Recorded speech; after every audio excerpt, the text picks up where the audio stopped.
I arrived in this world 6 days ago, and today was finally my turn at the Career Talent Testing Center in the capital of the Tianyan Empire. I was nervous but excited. An old gray-haired tester pointed at a crystal ball and told me to put my hands on it. Since I looked strong, he tested my warrior talent first, 96 points. So close, but not enough. You need over 100 to qualify. Back in my old life, I was a mechanical designer, so fighting with swords wasn't really my thing anyway. I asked him to test my magic talent instead. When he did, his eyes went wide and he started shouting. My magic power was 243. That's insanely high. People crowded around us, some saying the crystal ball must be broken. The head of the testing center came over and made them retest me with different balls and different testers. Every time, 243. Then came the part that nearly crushed me. To become a mage, you need both high magic power and high control over at least one element. They tested me on every type: fire, water, wind, and all the rest. Every single one came back at 80. Not enough. Each time the tester announced a number, the crowd sighed. By the time he said, light element, 80, I was ready to give up. But then the testers started freaking out, in a good way. The center's director was practically shaking with excitement. He explained that having perfectly balanced control across all elements is extremely rare. It meant I could become something called an elemental puppet master, a special kind of mage who gathers magic elements into solid puppet creatures and commands them in battle. I was thrilled. Mages in this world have status almost equal to nobility. The Empire registers all mages and high-level fighters as special talents, pays them 100 gold coins every month, and gives them all kinds of legal protections. They can't even be arrested without permission from their guild or a direct order from the emperor. The director invited me into a fancy reception room and explained everything about being an elemental puppet master. It turns out there are fewer than 10 of us on the entire continent, and only 2 in the Tianyan Empire. Puppet masters create elemental puppets that are connected to our minds, like battle pets. These puppets can absorb magic elements from nature and cast powerful spells on their own. But there's a big weakness. Casting takes a very long time. Long enough that any fighter could kill me several times over. So puppet masters are terrible in surprise fights, but incredibly valuable in group battles and large-scale wars. Imagine the enemy having unkillable puppets constantly blasting magic at your army. A commander's worst nightmare. After the explanation, the director offered to personally escort me to the Mages Guild to register. By law, every mage must join the guild, so I happily accepted. Outside the testing center, a beast tamer brought over a magical creature, a wind turtle. It looked like a huge version of a golden turtle from Earth, with a flat back bigger than a large round table. It could hover up to 3 meters off the ground and travel 30 to 50 kilometers per hour, smooth as glass. For luxury chairs were strapped to its shell. Basically, this was the testing center's official car, and the beast tamer was the driver. Once we climbed on and started moving, I couldn't feel any bumping at all. I thought to myself, even a Rolls-Royce isn't this smooth. Since I'd told the director I came from a remote village, he pointed out landmarks along the way. Soon we entered a quiet, green area, the Mage District.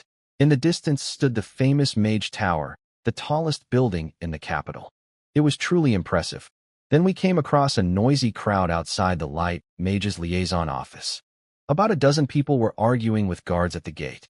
The director explained these were families with seriously ill relatives, begging for a light mage to heal them. Light mages are like priests. They can cure diseases, but there are so few of them, and their magic power is limited. Royalty, nobles, and special talents get priority. For ordinary people, the guild holds weekly healing sessions with limited spots. Half go to the highest bidders, and the other half are given out by lottery. These people at the gate hadn't gotten a spot and refused to leave. I thought about it and figured the guild was doing the best it could. At least the lottery system gave poor people a chance. Further on, we passed the Wind Mage's office. People were lined up with carts piled high with goods, paying wind mages to cast a float spell on their cargo. The goods would hover half a meter off the ground. Light as air, you could push a mountain of stuff with one hand. Then they'd tie a rope to a fast beast and transport everything at top speed. The spell only lasted a few hours, a day at most, but it was brilliant. Magic here really touches every part of daily life. After that, we hit guarded checkpoints. The director's assistant showed identification papers at each one, and the guards checked them carefully before letting us through. Security around the Mages Guild was extremely tight. The Wind Turtle stopped in front of the Mage Tower, and we went inside. The director asked the receptionist if Master Bashako, the chairman of the Mages Guild, was available. The receptionist said the master was busy with magic experiments. But when the director mentioned they'd found someone with balanced magic control, the receptionist's eyes went wide. He looked me over and said the Empire was about to get its third elemental puppet master. He rushed off to inform Bashako, stepping into a small teleportation circle inside the tower. A flash of white light, and he was gone. While we waited, I looked around the tower. It was cool inside despite the heat outside, with a constant gentle breeze and fresh air flowing through. The place had temperature control magic circles and wind magic circles built right in. I thought to myself that magical civilization here is really advanced. The only thing holding it back is how few mages there are. Soon the receptionist returned with two old men. The first was Bashako himself, white-haired, thin-faced, wearing a worn but spotless robe. He carried a staff with a huge magic crystal on top, but wore no jewelry at all. His eyes had a strange power to them, like they could see right through you. The other old man wore a white robe and carried a large crystal ball. The director greeted Bashako with deep respect, and they exchanged polite words. The director talked about how the Emperor always says the testing center is the root of the Empire's great tree. I watched quietly and figured the director was using this chance to build a connection with Bashako. He was smart about it. He only talked about his responsibilities, never his accomplishments. He clearly understood how politics worked. Bashako was polite to the director, but I could tell his attention was really on me.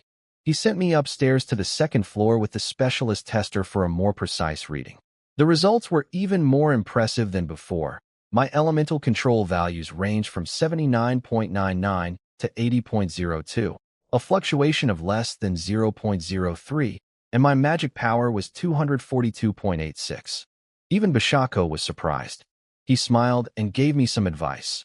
Among the guild's 3 mages ranked level 8 or above, including himself, none had started with exceptional talent. Meanwhile, the ones who did have the highest talent were still stuck at mid-level. Talent matters, but hard work matters more. Inside I thought, you don't need to tell me that. Even though this body is only 19, I've lived a whole other life. But outwardly I nodded and said I'd remember his words. Then he explained my situation. The guild only has 2 other puppet masters. One is away on a mercenary mission in the Dark Forest, and the other is stationed at the Empire's border with the army. Neither can train me right now, so I'll need to study on my own for a while. He told me the 3rd floor of the Mage Tower is a library with nearly every magic book on the continent, including ones about elemental puppet magic. If I got stuck, I could ask the Magic Research Institute or come to him directly. He called over a staff member to handle my registration paperwork, encouraged me a bit more, and then went back to his experiments.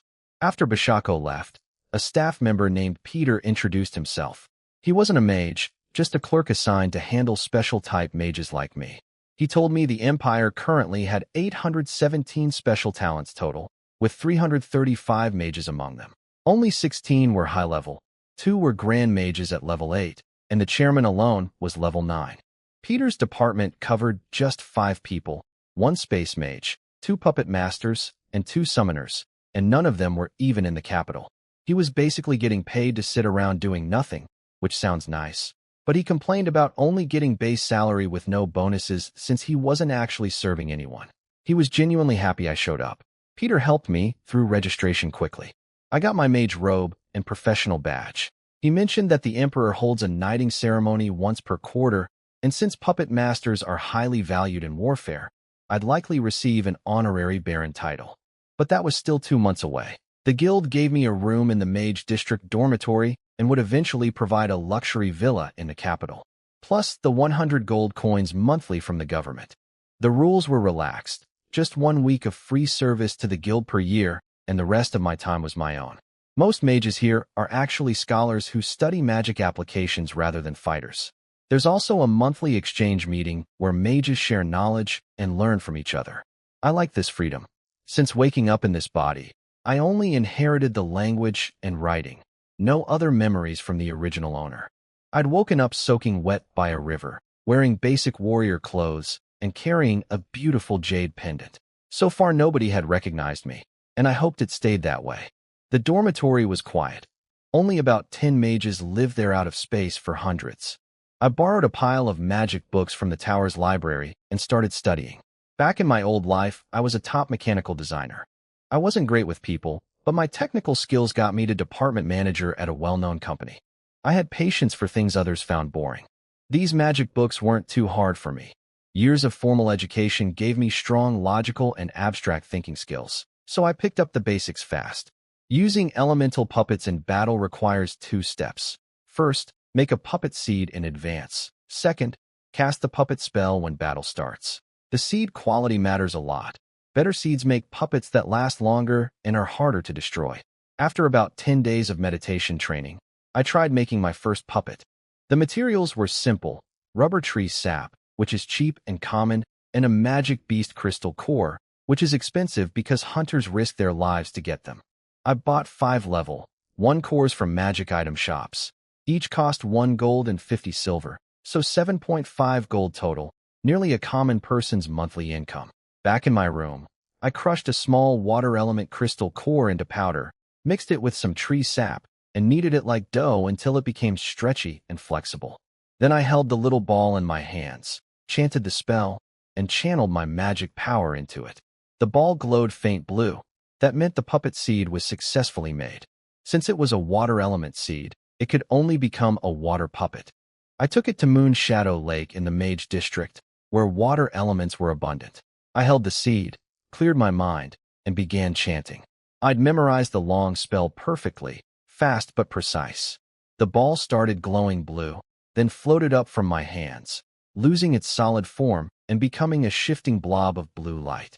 The light vanished, and down jumped a translucent wolf made entirely of water. A wolf-shaped body of clear water, moving and acting just like a real wolf.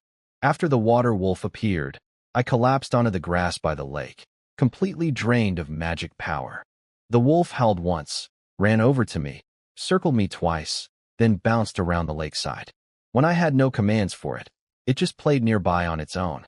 I reached out and touched its head. It felt solid, like firm rubber, and my hand stayed dry. I wanted to test how tough it was, so I kicked it hard in the stomach. It flew through the air, flipped over, landed perfectly fine, and trotted right back to me, wagging its tail like a loyal dog. No aggression toward its master at all. The wolf wasn't very powerful in a fight, but it did know one water spell, Water Pillar. I gave the mental command, and it shot a thick column of water nearly 20 meters into the sky. Impressive force, but honestly it was more useful for putting out fires than for combat. Pretty lousy as a battle puppet, but hey, succeeding on my first try was still worth celebrating. I headed back to the dorm to keep studying. The water wolf followed me the whole way, and other mages along the path congratulated me. Back in my room, I buried myself in books until my stomach started growling. When I stood up to go eat, I noticed the wolf was still there, curled up on the floor like it was sleeping. That surprised me. It had been over 2 hours. According to the books, puppets usually last 1 to 2 hours, 3 at most. I told it to stay put while I went to lunch. When I came back, it was sitting exactly where I left it, perfectly still. That was past 3 hours now. Strange, but I figured my highly balanced magic control was the reason. By bedtime the wolf was still going strong. When I woke up the next morning, it was standing guard in the middle of my room. Nearly 20 hours, an absolute record for any elemental puppet. After the excitement wore off, I made a decision: hide this. If people found out my puppets lasted this long, the military might force me to enlist, and I'd lose my freedom.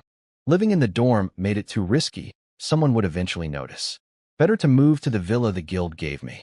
I packed up some magic books and headed out through the Mage District. The guards saw my mage robe and badge and let me pass without question. The badge glows faintly with magic light only when worn by its owner, so it can't be faked.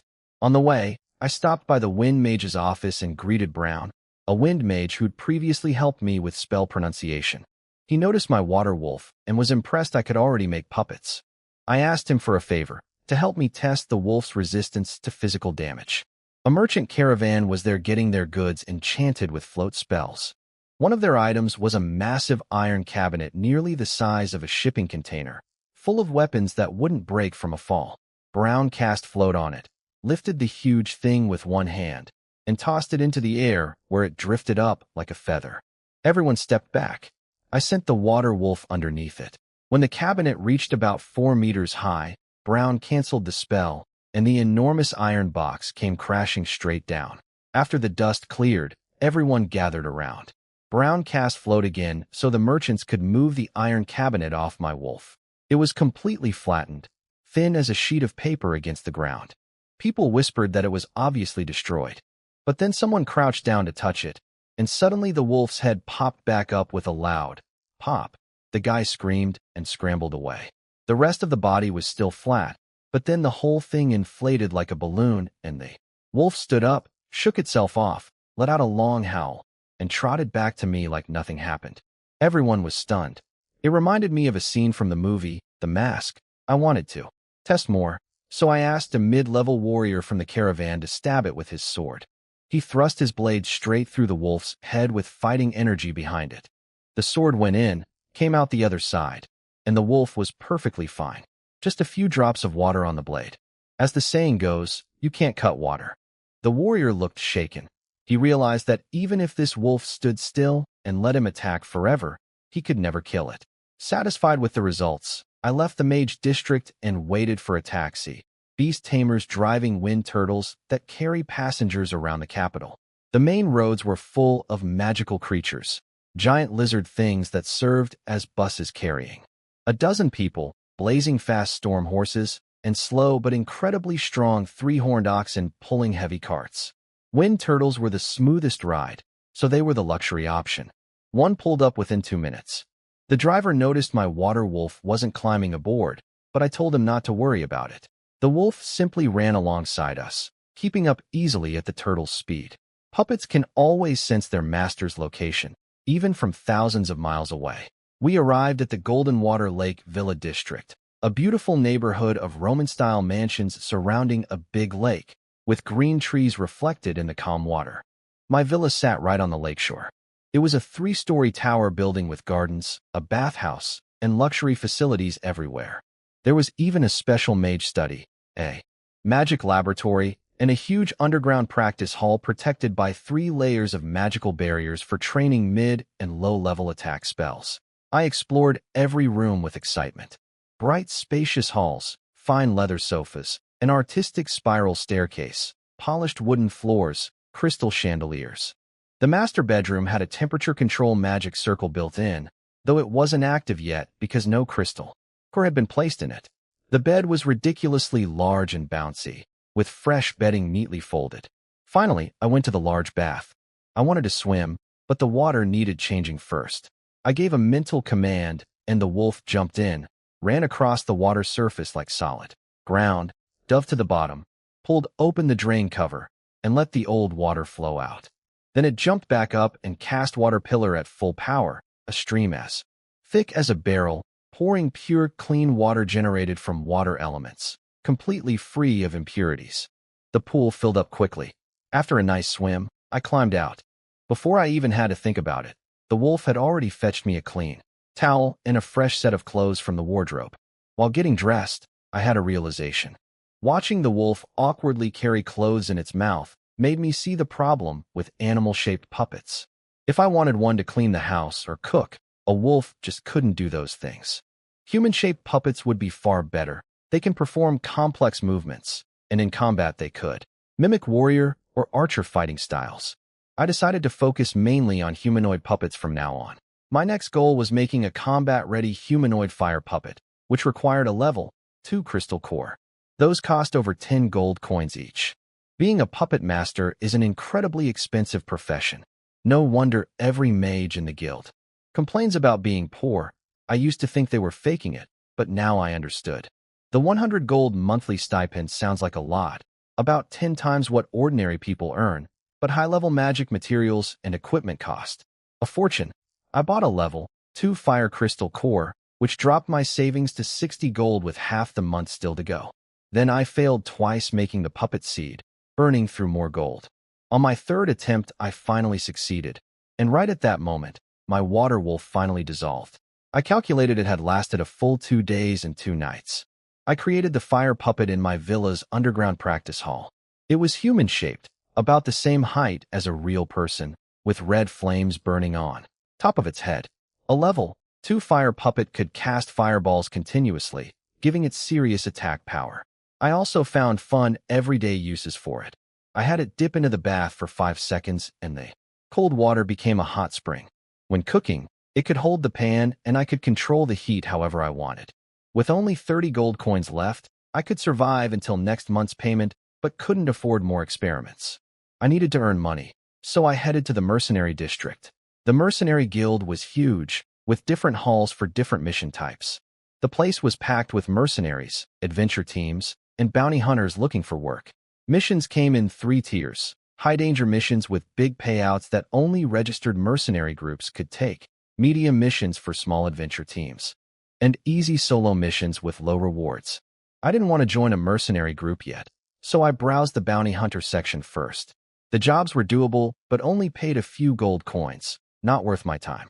The adventure team section had better pay. One mission asked for 5 sword-tooth tiger pelts in good condition, paying 45 gold. Those were level 2 earth beasts, but they lived in packs. If I stumbled into a whole group alone, I'd have to run for my life. After looking through several missions, I concluded that going solo was risky, but I didn't have teammates I could trust either. So I wandered over to the recruitment area.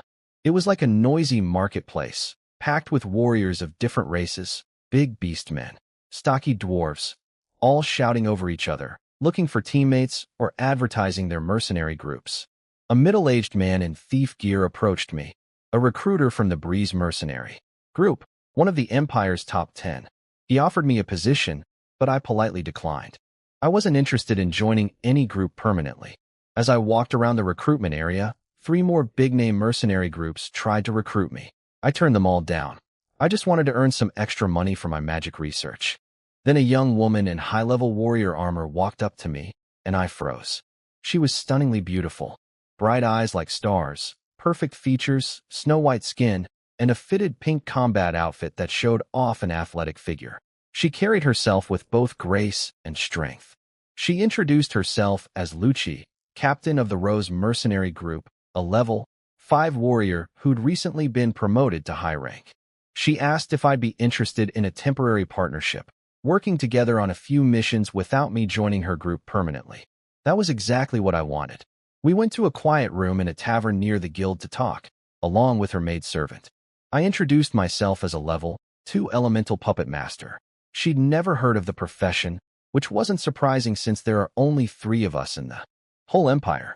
When I explained that I could create puppets of any element depending on the crystal core I used, she was shocked and said that basically made me an all-element mage, the most powerful profession. I corrected her. There's no strongest profession, only strongest individuals. Puppet masters have serious weaknesses like long casting times. I was honest with her about my abilities, with one exception. I told her puppets normally last 1 to 2 hours, which is technically true for most puppet masters. I just didn't mention that mine last 2 full days. Lucci told me about her group. The Rose Mercenary Group was an officially registered D-rank outfit with 112 members, but only 35 were fighters. The rest were life skill workers. I'd read enough about this world to recognize it as a hybrid organization, part mercenary team, part merchant company. They did combat missions, but also ran other businesses like trade and production. Under Imperial law, any group with that many armed members had to register as a mercenary group. We got down to discussing how to split the mission rewards. Lucci was straightforward, 60-40. You take 60%. Her maid coughed and whispered that the deal was unfair since their whole team would be working while I was just one person. But Lucci waved her off and explained honestly. They needed to complete B-rank missions to upgrade from a D-rank to a C-rank mercenary group. Since the missions would be tough, she thought I deserved the bigger share. I appreciated her honesty. She could have easily hidden the fact that she was using these missions for her group's promotion. My own bottom line had actually been 40% for myself, since they were bringing over 100 people. I didn't care too much about the money. What mattered more was building a good long-term partnership. So I offered a 50-50 split instead, but with one condition. She had to advance me 300 gold coins up front, win or lose. Lucci looked surprised. I explained, embarrassed, that I'd spent all my money on magic experiments and was basically broke. She and her maid stared at each other, then burst out laughing. Lucci was shaking with laughter, saying if a mage had no money for food, then beggars must be billionaires. Then, she made a better offer. Instead of 300 gold, I could pick any 30-level, 2 crystal cores from their inventory. The market value of those was around 400 gold, and crystal cores were exactly what I needed anyway. I immediately agreed. With the deal settled, Lucci ordered 2 huge jars of Hero's Blood, the Empire's most famous strong liquor. Her maid reminded her she'd promised someone named Uncle Habby she'd stop drinking, but Lucci pretended not to remember and insisted 2 jars wasn't much. When the waiter brought the wine, he muttered something about whether it was for bathing. Lucci refused a regular cup and asked for big bowls instead. She picked up her bowl and drained the whole thing in one long gulp. I stared. I'd done my share of drinking back on Earth, but I couldn't possibly down a full bowl of liquor like that.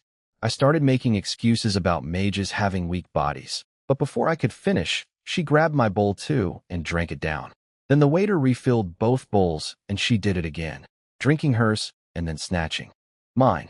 After 5 huge bowls of strong liquor, her cheeks turned rosy and she looked even more beautiful. Then she collapsed face down on the table and didn't move. Her maid sighed and said this happened every time. Lucci's actual tolerance was only half a bowl at most, but she always chugged several bowls and passed out cold, leaving the poor maid to carry her home. I was speechless. Lucci had seemed like some legendary drinker with her dramatic chugging, but she was just showing off. I asked the waiter to return the unopened jar and pay the bill. He nervously said store policy didn't allow returns. I told him to get the owner. A fat man came stomping over, cursing about who dared cause trouble, but the moment he saw my mage robe and badge, and the fire puppet standing beside me, his anger melted into a nervous smile. He slapped the waiter, and suddenly the store had an always satisfy the customer policy. I paid for the meal, a little over 2 gold coins, but made sure they took back the sealed jar. I wasn't going to bully anyone with my status, but I wasn't going to get ripped off either. Then came the problem of getting Lucci home. Her maid Lizzie was too small and weak to carry her, so I ended up carrying Lucci on my back out of the tavern. She was slim and light, so it wasn't hard. I just didn't really want to put her down. We took a wind turtle to the Rose mercenary group's base on the edge of the mercenary district. It was just a few modest buildings, nothing fancy for a D-rank group. But I noticed good signs, supplies neatly organized, decent equipment on the mercenaries, plenty of transport beasts, and most importantly, the members all seemed cheerful and in good spirits. I told Lizzie I'd come back the next morning to work out the details and headed home. The next day I arrived early. Lucci came out with a middle-aged man she introduced as Uncle Habby, a high-level archer. Habby was excited to meet me. He'd fought in a border war years ago and had seen the other puppet, Master Sherlin, in action. He described how those unkillable puppets charged through enemy lines casting devastating spells, terrifying every soldier they faced. He said it was an honor to fight alongside another puppet master. I told him, honestly, that this would be my first real combat mission and asked him to guide me. He seemed surprised by how easy I was to talk to. Apparently the other mages he'd met were all cold and arrogant. He said he believed I'd become even stronger than Sherlin someday. I told him I wished I could meet Sherlin and learn from him, but he was still stationed at the border. Meanwhile, I noticed Lucci's face turning red. She must have remembered being carried on my back yesterday. She quietly turned away to compose herself while Habby and I kept talking. Then the 3 of us sat down in the meeting hall, and Lizzie brought tea and snacks. Lucci had already discussed things with her team and handed me a document with 3 B-rank missions to choose from. I didn't even look at it. Mission selection was their expertise, not mine. I told her to pick whichever she thought best, and just let me know when to leave. All I cared about right now was picking my 30 crystal cores. She smiled and said working with me was easy. They'd take the mission to eliminate an ice giant in the Barber Mountains. It would take about 4 days of travel to reach the target, with possible fights along the way. I needed time to prepare puppet seeds before departure. so we agreed to leave the next morning. Then she took me to the warehouse. The place impressed me. Everything organized perfectly, weapons gleaming on racks, mountains of magical beast materials piled neatly. For a D-rank group, they had remarkable resources. I told Lucci their financial strength seemed more fitting for a C-rank team or above. She explained they also ran a merchant business with their own shop in the capital's trade district and sales channels across the empire's major cities. Smart strategy, building a strong foundation before pushing for higher ranks. The crystal cores were stored in iron cabinets with small labeled drawers, like a traditional medicine shop. There were cores of every element. I only needed level 2 once, so I scanned the labels quickly. Then I spotted something that made my heart jump: light and dark element cores. These are extremely rare because light and dark magical beasts are so uncommon. They cost several times more than other elements and are nearly impossible to find on the market. I pulled open the light drawer. Only 2 cores inside, glowing with faint white light. I could feel the sacred energy pulsing within them. Lucci smiled and reminded me our deal was any 30 level, 2 cores, regardless of element. She was incredibly generous. In the end, I picked 2 light cores, 2 dark cores, and 26 of other elements. There were actually 4 dark cores available, but I only took 2.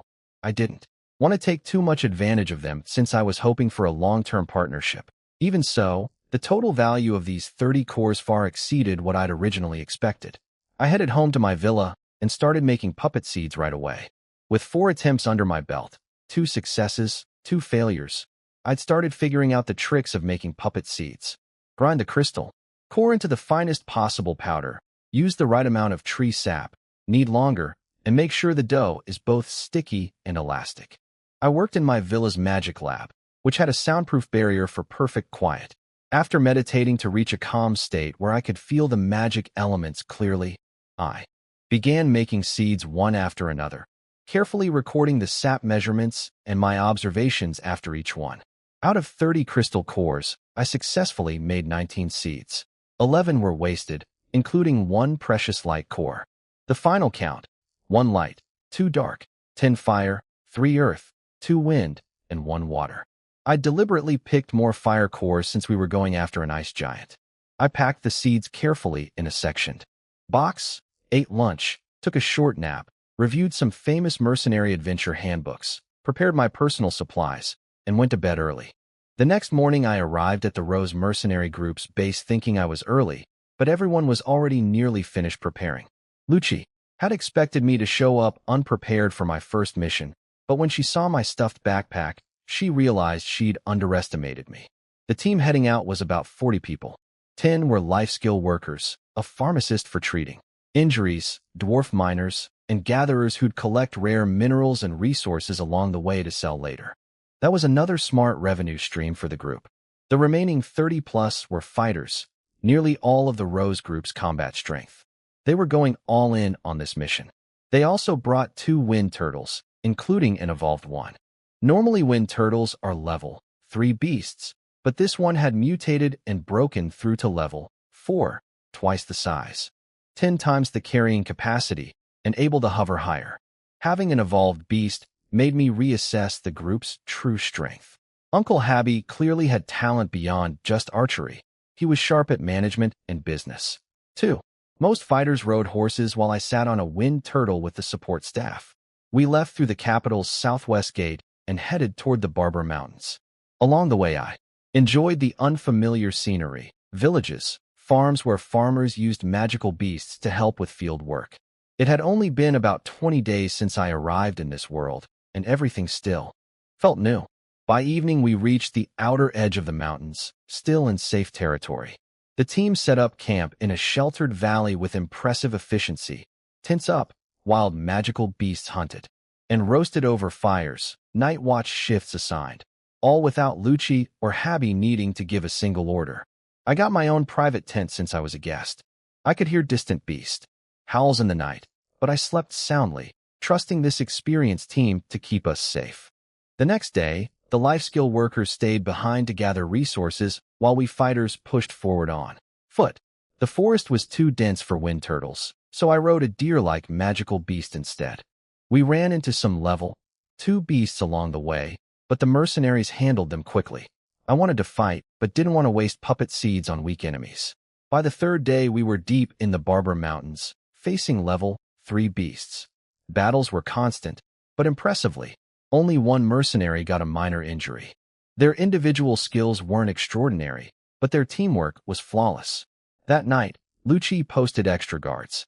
Back in my tent, I decided to add my own security, secretly. I used a wind element seed to create a wind eagle. It was nearly invisible, almost completely transparent, perfect for nighttime scouting. I sent it circling the camp in a 4 to 5 kilometer radius, watching for dangerous creatures. Being a puppet, it never got tired and would never slack off. It didn't even understand the concept. I fell asleep peacefully. Sometime later, I felt something pushing me. I woke up startled. Nobody was in the tent, but something invisible was shoving me. Then I remembered, the wind eagle. It had come to warn me. I used a special puppet master spell called Puppet's Eye to see through the eagle's vision. Through its eyes, I saw the camp below in the moonlight. This world has 2 large moons. I could see 3 guards patrolling. Then the eagle flew outward fast, and I saw something terrifying. A massive horde of magical beasts flooding through the forest, stretching as far as I could see. I jumped up, threw on clothes, and ran toward Lucci's tent shouting her name. In the darkness, I tripped over a tree root right at her tent entrance and went flying through the flap. I landed on something soft, on Lucci. My face came down, and my lips accidentally touched hers. She screamed.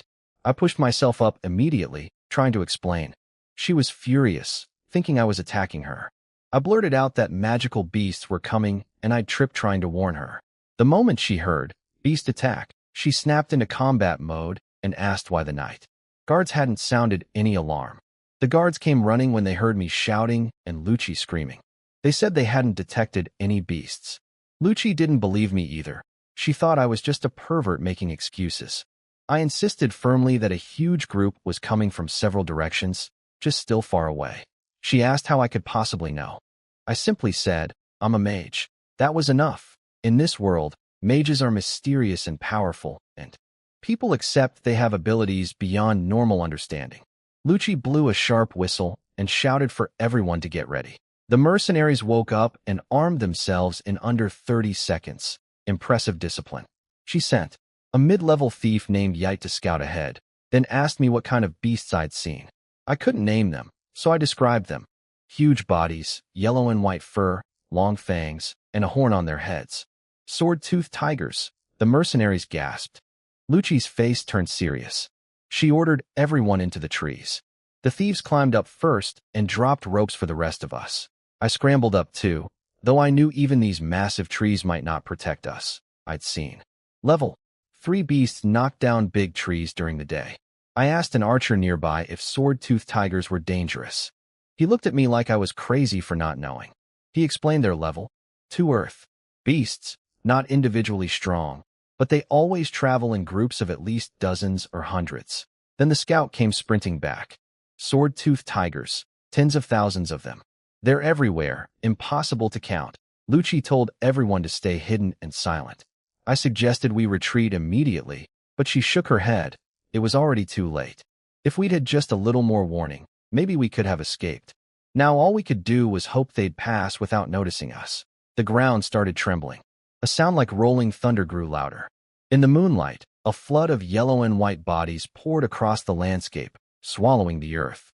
Then someone spotted 2 armored knights on horseback, galloping just ahead of the horde. One was screaming for help, riding straight toward our camp. The other shouted at him to stay away, to not drag innocent people into their death. In a moment like that, you see who people really are. One would sacrifice strangers to save himself. The other refused to endanger others even while dying. But the first knight kept riding toward our tents, and a massive wave of sword-toothed tigers followed right behind him. The mercenaries cursed under their breath. That knight was leading the beast straight to us, violating every rule. In the mercenary code, Lucci gripped her giant sword, bit her lip, and gave a cold order. Shoot him down. Don't let him get closer. I was shocked. This sweet, polite girl could make such a ruthless decision without hesitation. But she was right. That knight was dead either way. If he reached us, the tigers would follow. The archers scrambled to aim from the trees. Habi was fastest, bow drawn, arrow pointed at the approaching knight. He hesitated just a moment. He'd never killed an innocent stranger before. In that second of hesitation, a tiger caught up to the knight and smashed its horn into his horse's leg. The leg shattered in a spray of blood. The horse collapsed and the rider flew forward, crashing onto a rock that shattered his shoulder. The tigers swarmed him.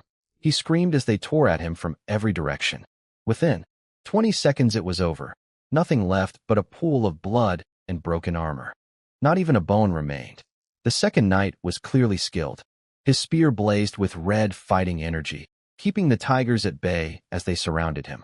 We almost relaxed, but one tiger stayed behind near the blood, circling and sniffing. It drifted toward our tents. Everyone held their breath. Sword-toothed tigers hold grudges. Once they fight humans, they won't stop until every nearby human is dead. If it found us, it would treat us as allies of those knights. Then it howled. It had caught our scent on the wind. It charged a tree and rammed its horn straight through the trunk, shaking the whole tree violently. A mercenary nearly fell, but was grabbed just in time. The howl drew dozens more tigers racing toward us. There was no point hiding anymore. Fighting from the trees was impossible. If the tigers knocked them down, we'd be scattered and picked off. Lucci made a quick call. Get down. Battle formation. The mercenaries jumped down and formed a defensive circle in seconds. Warriors on the outside, archers inside, and me in the very center. Protecting the mage is basic combat sense in this world. This was my first real fight since arriving in this world. I cleared my mind, took out an earth puppet seed, and began chanting. Meanwhile, arrows flew with deadly accuracy, targeting the tiger's eyes, their only weak point. Earth-type beasts have incredible defense, nearly invincible skin, and can use petrification magic. But their eyes are vulnerable.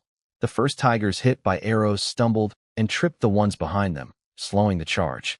But none were seriously hurt. They got back up and kept coming. Lucci stood at the very front of the formation facing the charge, holding her massive sword. The blade was 20 centimeters wide. The first time I'd seen it, I thought. It was a toy. It was hard to believe this slender girl could even lift it. The tigers crashed into us. Lucci swept her giant sword in a massive arc, white and red fighting energy exploding outward, sending the first tiger flying backward into the ones behind it. The beasts swarmed us from every direction. The mercenaries held their ground like nails driven into rock, not giving a single step. Wounded fighters rotated to the inside while others filled the gaps. But everyone could feel it. There were just too many tigers. Death was only a matter of time. I shut out everything. The roaring, the screaming, the clashing, and focused completely on my spell. The earth puppet seed floated up from my hands, glowing yellow, growing larger, shifting shape. Then it burst into a massive ring of light 30 meters across, hovering above our heads. It hung there alongside the two moons, beautiful and otherworldly. Then it dropped straight down to the ground around us and vanished. The mercenaries were crushed with disappointment. They'd been counting on me, their only hope, and nothing seemed to happen. They figured I'd failed. But then the ground started moving. A ring of dirt rose up where the light had landed. It grew visibly, climbing higher and thicker every second, pulling soil and rocks into itself. Within moments it was knee-high, then waist-high, then towering overhead. It kept rising until it reached 7 meters, a circular wall, 2 meters thick, surrounding us completely. This was my first building-type puppet, a wall. Unlike my wolf or fire puppet, it couldn't move or attack, but right now defense was what we needed. 7 meters was the most I could manage at my level, but it was enough. Sword-toothed tigers can't climb straight up that high.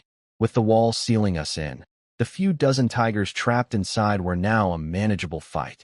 Hope flooded through the mercenaries, and they fought with new fury, slaughtering every tiger inside within moments. When it was over, they climbed the stairs built into the wall.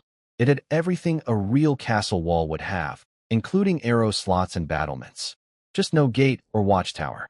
Standing on top, looking down at the endless sea of tigers below, everyone felt like they'd just cheated death.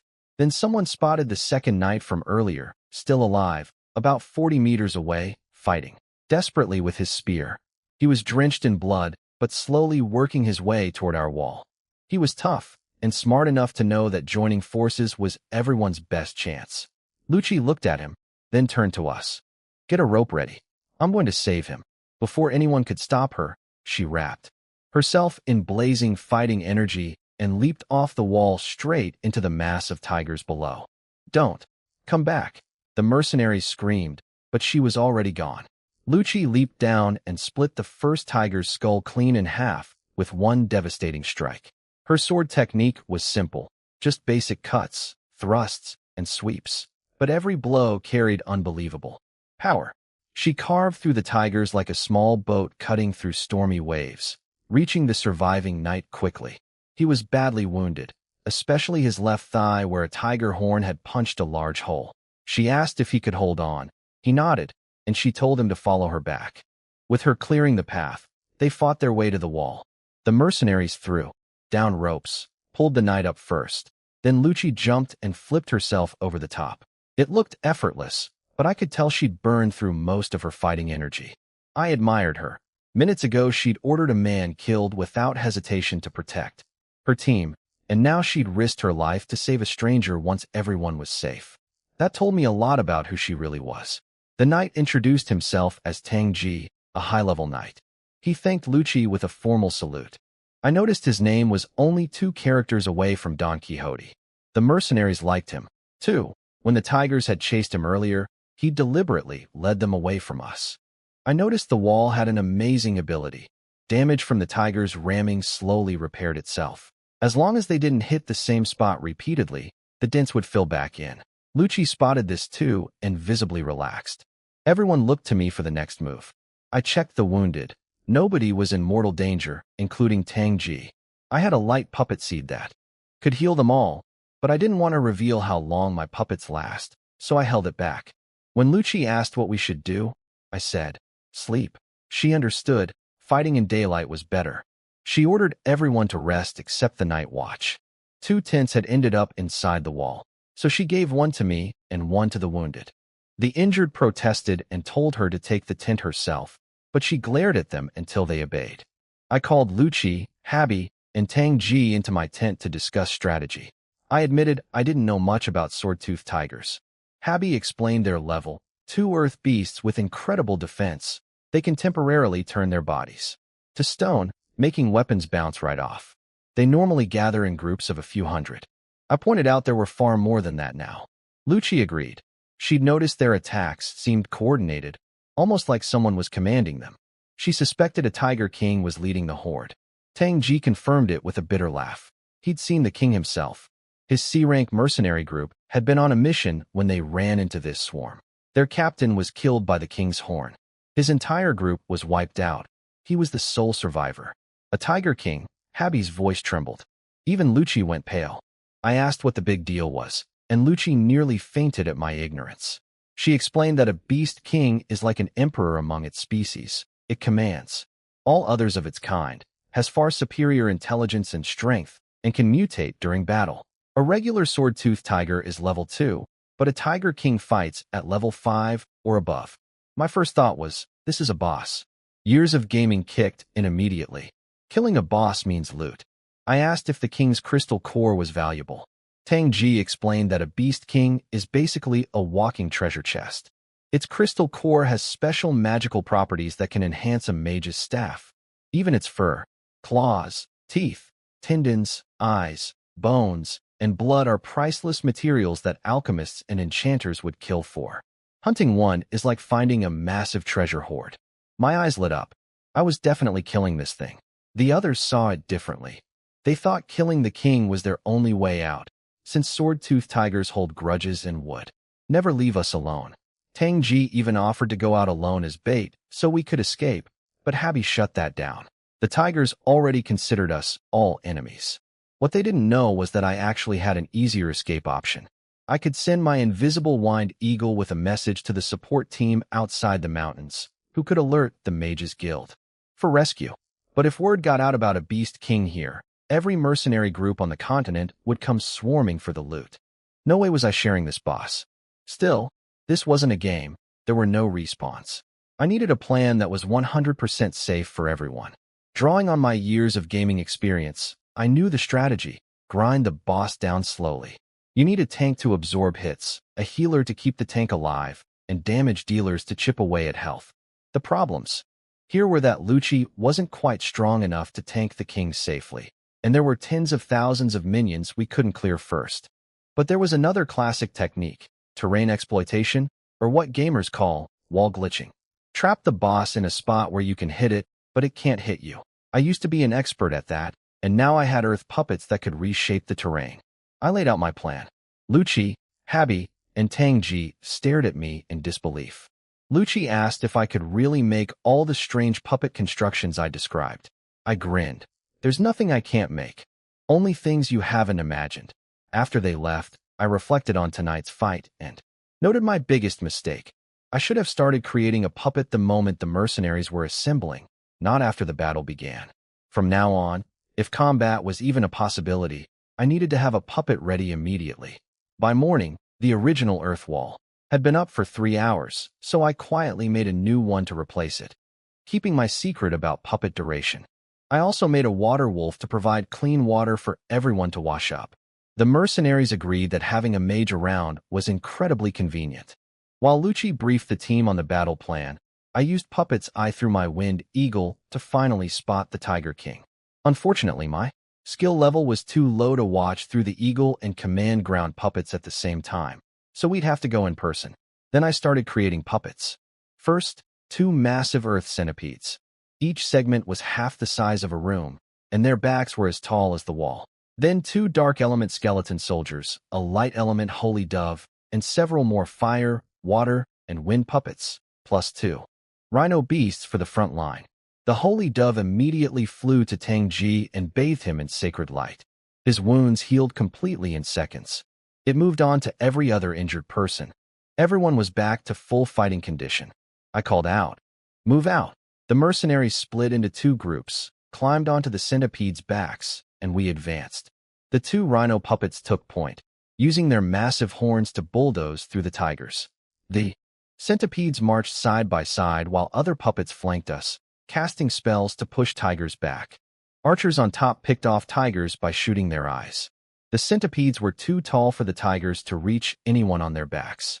Our formation cut through the sea of tigers like a warship through waves. I sat on the front of the left centipede with Lucci and Tangji guarding me. Commanding the puppets through mental links was actually fairly easy.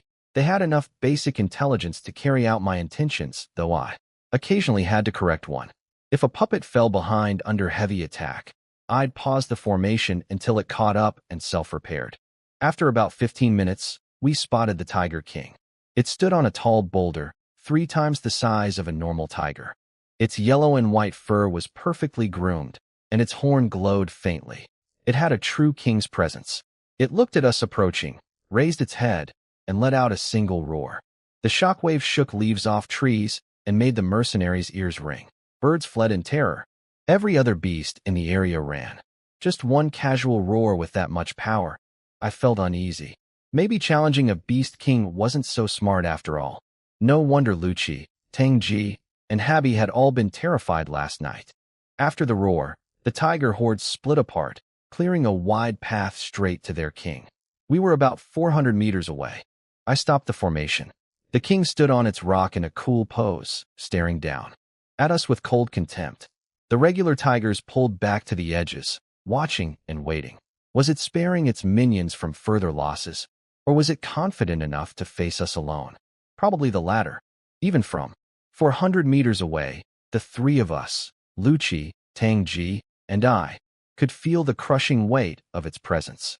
During the standoff, I made more earth puppets using seeds I prepared overnight from the tiger's own crystal cores, a nice perk of fighting earth-type beasts. As long as I had tree sap and tools, which I always carried, I could make seeds anywhere. Lucci grabbed her sword and volunteered to test the king's strength. I stopped her. That's what puppets are for. I sent a rhino beast charging at full speed toward the king's boulder. It didn't even look concerned. 3 tigers from its personal guard formed a line and intercepted my rhino, taking turns ramming it. The rhino was knocked down but kept getting back up. It couldn't be killed by physical attacks alone. Still, 3-on-1, it was clearly outmatched. I sent the remaining rhinos charging past the fight, straight at the king. Its bodyguard tigers intercepted most of them, but one broke through and climbed the boulder. The king casually raised one paw and slapped it. That single blow drove the rhino head first into the ground like a nail, its horn and half its head buried in dirt, legs kicking helplessly in the air. The mercenaries went pale. That was a casual swat with devastating power. But I wasn't worried. In my mind, this was a boss fight, and bosses are supposed to one-shot regular mobs. What mattered was that the rhino wasn't destroyed completely. If that slap had started dissolving it back into elements, I would have ordered an immediate retreat. But it survived, which meant the king's raw power, while terrifying, hadn't reached a level we couldn't handle. Tang Ji nervously suggested retreating, not out of cowardice, but concern for everyone's lives. He proposed either returning to the Earth Fortress to wait for rescue, or marching out of the mountains and letting the Imperial Army deal with the tigers. I told him he was making the wrong comparison.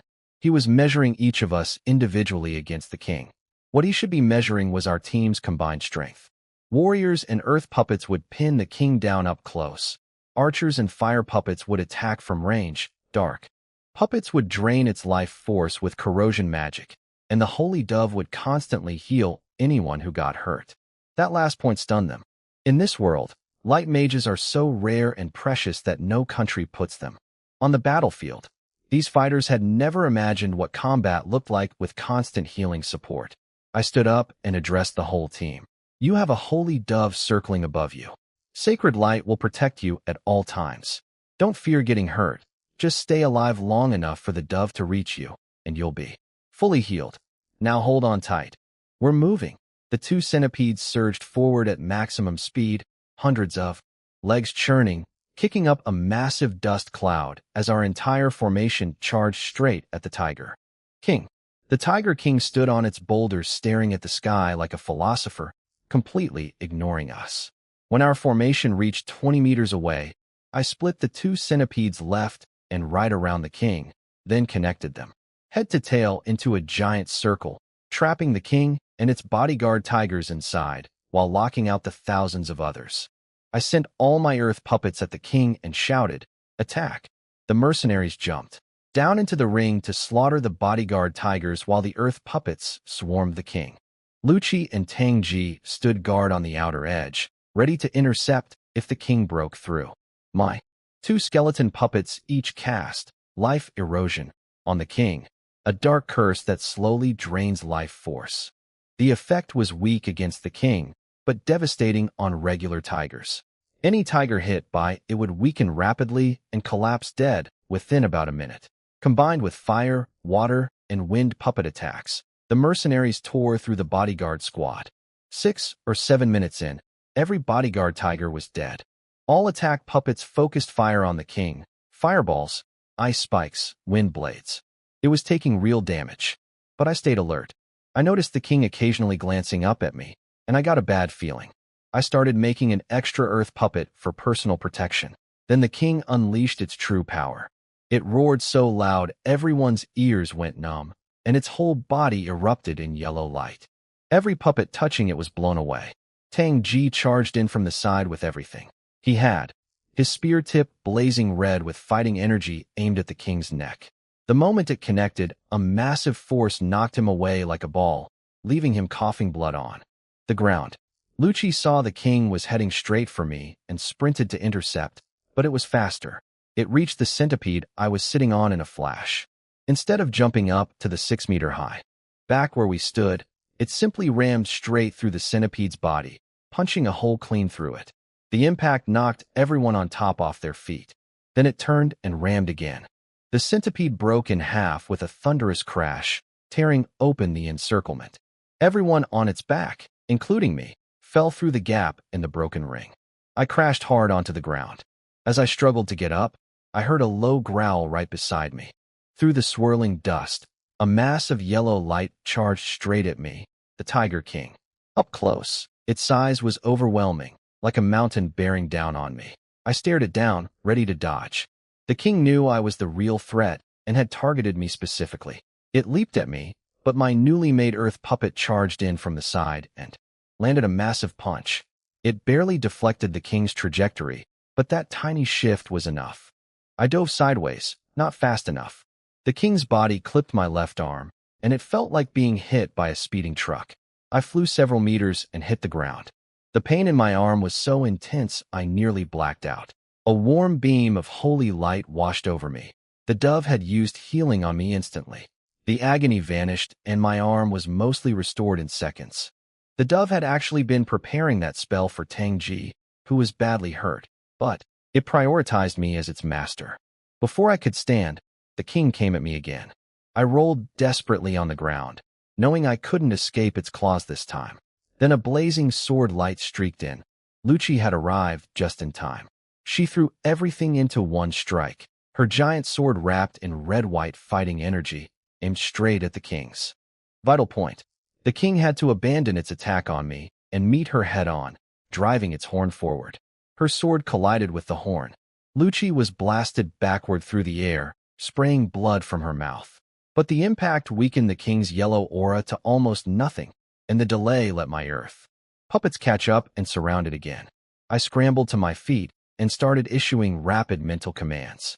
The puppets stopped attacking randomly and launched coordinated wave assaults. I backed away to create distance. Half the mercenaries gathered around me for protection, the other half plugged the gap in the centipede wall to keep outside tigers from flooding in. I immediately sent the dove to heal Lucci. She lay motionless on the ground. It took 2 rounds of healing light before she finally moved. I exhaled with relief. The king was weakening steadily. The most damaging thing was the dark magic.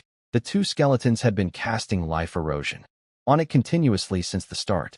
After all this accumulated time, even a beast king couldn't endure it.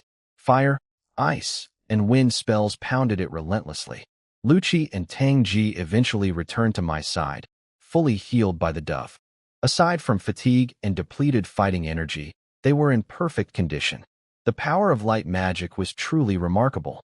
About 20 minutes later, the mighty Tiger King finally collapsed. The moment it fell, every sword-toothed tiger outside the ring scattered in all directions. Without their king, they had no will to fight. The mercenaries erupted. People were jumping, screaming, hugging each other, crying. "We killed a beast king. We're heroes. Bards will sing about us." Some pumped their fists and shouted until their voices cracked. I thought their reaction was a bit much. It was just a boss kill. But I hadn't been in this world long enough to understand how incredibly rare beast kings are, how difficult they are to hunt, and how enormous the rewards would be. Still, their excitement was infectious, and I couldn't help smiling too. Seeing everyone hugging and celebrating, I spotted my chance. I put on an excited face and rushed toward Lucci with open arms, shouting about how we'd killed the king. She was so thrilled about the fame this would bring the Rose mercenary group that she opened her arms too, smiling and coming toward me. Just as we were about to embrace, Habi charged in from the side and bear-hugged me instead, praising my magic. I was furious. My brilliant plan ruined by this old man. I wanted to order my fire puppet to blast him with a fireball. Then a dozen mercenaries grabbed me, hoisted me up, and started tossing me into the air, chanting my name. Everyone was throwing their helmets and cheering. It was getting uncomfortable, so I redirected their attention. "Let's check the loot." Tang-ji suddenly panicked. The king's blood. It had to be collected immediately before it clotted. Everyone scrambled over to the body. Lucci pulled silver bottles from a space ring, filled with a blue alchemist solution that keeps blood from ever hardening. They drained 3 full bottles from the king's neck artery. Then the skilled workers got to work, skinning, extracting the crystal core, pulling tendons, removing the horn, teeth, and every useful piece of material. While everyone was busy, I quietly dismissed the old earth wall. It had been nearly 3 hours, and I needed to maintain my secret. Without the sword-toothed tigers around anymore, nobody questioned it. I told Lucci I'd used up almost all my magic materials and suggested going back to the capital to resupply before tackling the ice giant mission. She laughed and said we didn't need the ice giant anymore. Killing a tiger king was actually a long-standing A-rank mission from the mercenary guild, higher reward than the B-rank ice giant mission. Nobody had ever completed it because the king's location was unpredictable and its army too massive. This alone was enough to promote Rose to C rank. Lucci told me to divide all the loot however I saw fit. Everyone agreed. The entire battle had basically been my show. But I remembered my World of Warcraft days, where greedy loot distribution destroyed teams. My principle was simple: don't shortchange myself, but distribute fairly based on need. We'd work out the specifics back in the capital. The mercenaries packed up, and we headed home. The mood was completely different from the march out. Everyone was singing triumphant songs the whole way. In less than 10 days, with 0 casualties, the Rose mercenary group had completed an A-rank mission. We linked up with the support team at the mountain valley, loaded the wind turtles with mountains of herbs and minerals they'd gathered, and headed back to the capital. A perfect trip. A few days later we were back in the capital. We turned in the Tiger King kill at the Mercenary Guild and collected 50,000 gold coins. Split 50-50, I got 25,000, making me a small fortune holder in a world where average monthly income is about 10 gold. The Rose group also collected over 100 tiger pelts, horns, and fangs on top of their share, plus all the herbs and minerals from the gathering team. But the real treasure was the Tiger King's body. Every part carried high-quality magical properties, the kind of rare material that could be crafted into what I'd compare to epic-level gear from my gaming days. I distributed the loot fairly. Every mercenary who fought got a chunk of tiger meat and a cup of tiger blood, which permanently boosted their physical abilities.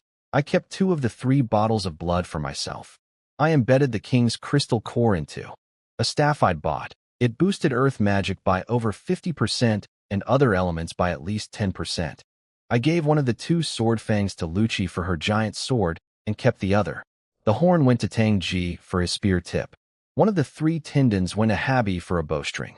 Half the hide went to Lucci for armor, half to me. A third of the bones went to the mercenaries, the rest to me. Then there was the tiger whip. When the mercenaries saw it, they all got these dirty grins. Lucci turned bright red. Apparently, it was the single most valuable part of the king, even more than the crystal core, because it could permanently enhance a man's stamina. I immediately declared it was useless garbage and volunteered to throw it away, stuffing it into my bag while everyone stared at me with contempt. Habi tried to offer his garbage disposal services, but I insisted the honor was mine. After this mission, Lucci and I agreed to team up again after the Mages Guild's 300th anniversary celebration. She needed time to recruit and reorganize after the C-rank promotion, and I had to attend the celebration as a new guild member.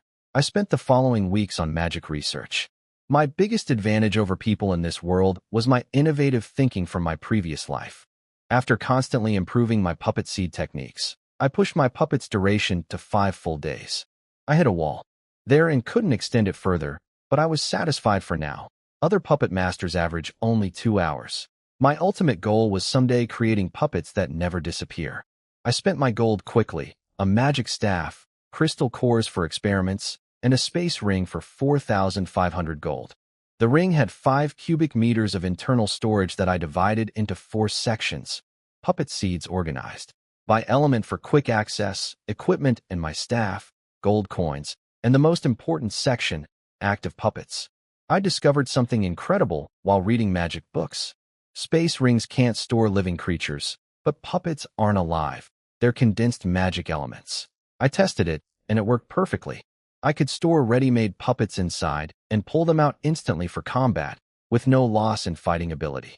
This effectively made my puppet magic instant cast. This solved 2 problems at once. Nobody could see my puppets and figure out they lasted 5 days, and I'd always have protection against surprise attacks. I kept 3 puppet bodyguards in my ring at all times: earth for defense, water for defense, and fire for attack. Having 3 invisible bodyguards ready to appear at any moment made me feel much safer.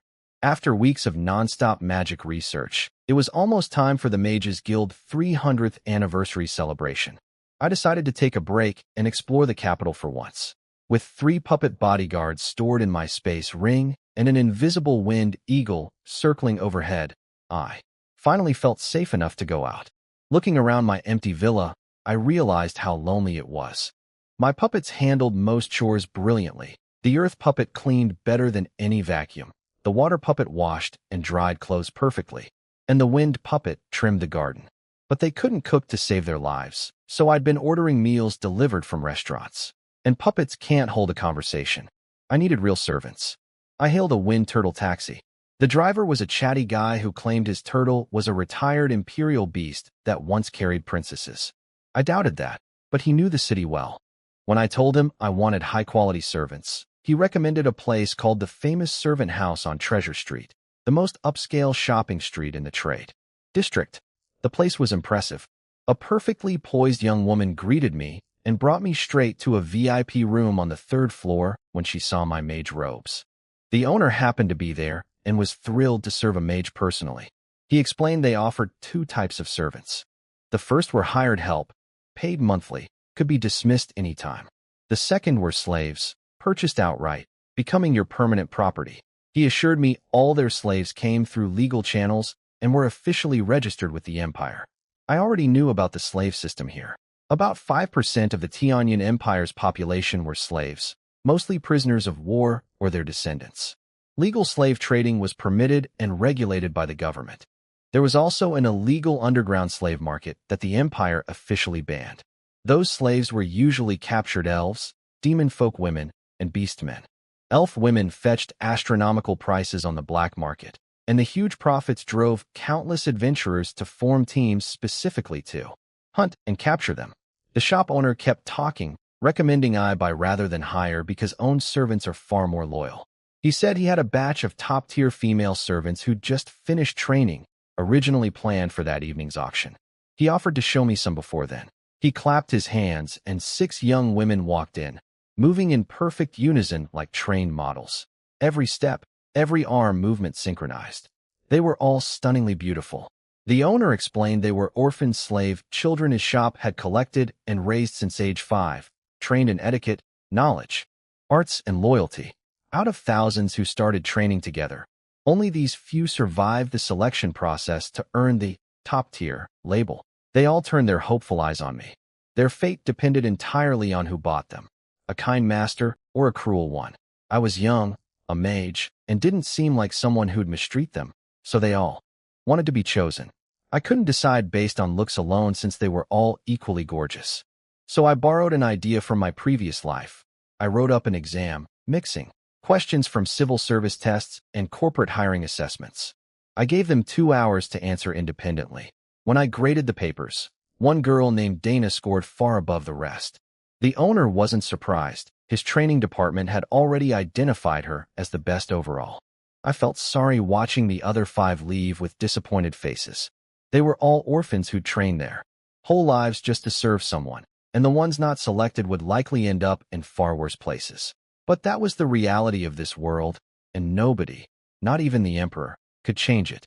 Then came the price, 15,000 gold coins. I nearly choked. The owner insisted this was already the auction floor price, with actual sales usually going for several times more. Decades of expert training weren't cheap. I made a counteroffer, 2,000 gold plus 1 free healing session from light magic whenever he, or anyone he knew, needed it. His jaw dropped. He couldn't figure out how I had light magic without being a light mage. I told him not to worry about the details, just know that I could cure any illness, like a light mage could. I gave him 2 options, 15,000 gold or 2,000 gold plus healing. No negotiation. He took the deal without hesitation, pretending to complain about the loss. I pointed out that he couldn't buy light magic healing at any price through the normal system at the Holy Light Temple, so he was actually making out like a bandit. I'd originally planned to buy several servants, but at these prices I'd get the rest elsewhere. I paid the 2,000 gold, completed the paperwork, and left with Dana. She was the youngest of the group, just turned 17, following quietly behind me. It was past noon when we left the servant shop, so I decided to grab lunch before exploring the night market later. On a whim, I took Dana into a mid-range tavern, the kind where adventurers and merchants eat. I'd always gone to upscale places before and was curious to see how ordinary people lived. The moment we walked in, the whole room went silent. A mage in this kind of tavern was unheard of, and Dana's beauty certainly didn't help us blend in. I was getting used to the stares by now. I told Dana to sit with me at the table. She said servants weren't allowed to eat with their masters, but I told her to drop the formality unless we were at some official event. She sat down obediently. Nobody dared bother us. These adventurers knew better than to mess with a mage. Every mage had powerful backers. As I scanned the room, I noticed something. The moment I'd entered, I'd felt a faint ripple of magical energy from someone with far greater power than mine.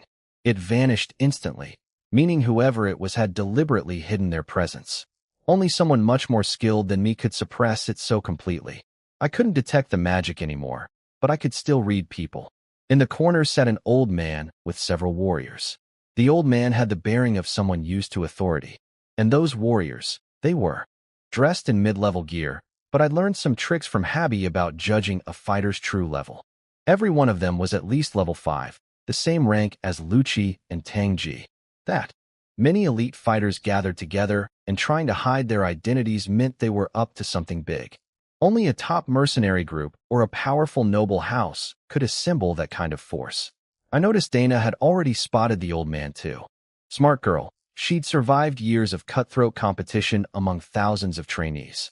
Her ability to read people was at least as good as mine. She immediately identified the old man as someone of high status with a proud, aloof air about him. The old man murmured something, stood up, and headed upstairs. His warriors followed. I asked the waiter about them. They'd been staying at the tavern for 2 days. About a dozen people total, most staying in their rooms all day while 3 or 4 went out constantly. Suspicious, but I decided not to get involved. I ordered 8 or 9 of the house specialties and asked Dana what she thought about those people, testing her. She answered without hesitation, laying out her observations, that the old man was clearly someone important with a refined but arrogant temperament. Dana's observations matched mine perfectly. That old man had the air of someone used to commanding others, plus a lonely arrogance, like someone who'd reached heights where few could follow. I told her he was at least a level 8 mage, with power I'd only ever felt from Chairman Bashako himself. She quickly pointed out something important. Why would someone that powerful act so suspiciously, hiding in a cheap tavern without even wearing mage robes? And his companions were clearly high-level swordsmen pretending to be mid-level. I agreed. This was trouble we shouldn't touch. We ate fast and left. What I didn't know was that upstairs, the old man, whose real name was Bridge, was discussing me with his men. One swordsman worried I might have discovered them and suggested killing me. Bridge refused. With the guild's anniversary celebration coming up, a mage disappearing would immediately raise Bashako's suspicion. Especially me. My talent was too high. The guild would definitely investigate. Instead, he ordered someone to follow me and told the group to relocate from the tavern immediately. Dana and I spent the afternoon browsing the trade district. I was enjoying looking at magical household items when I suddenly stopped. My winged eagle sent a warning. Someone was tailing us. The eagle had actually detected them shortly after we left the tavern, but only confirmed the threat.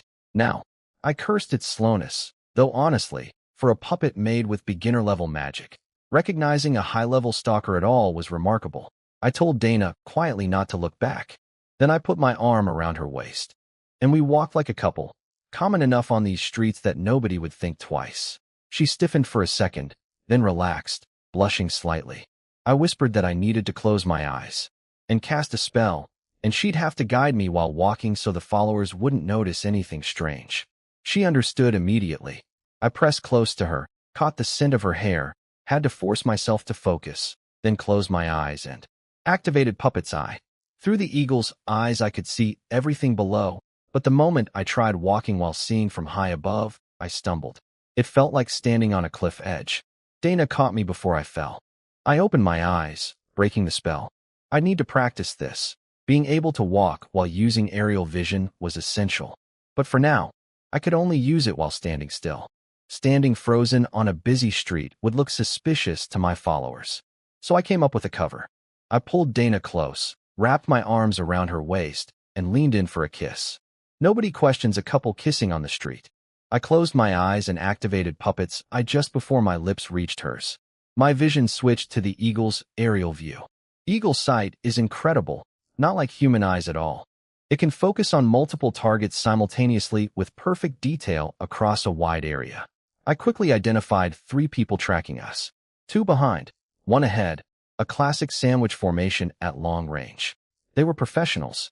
One was haggling with a vendor, another was casually sipping juice at a street stall. They only glanced our way occasionally, completely natural. One of them was arguing over a few silver coins so convincingly his face was turning red. No wonder my eagle had taken so long to confirm they were threats.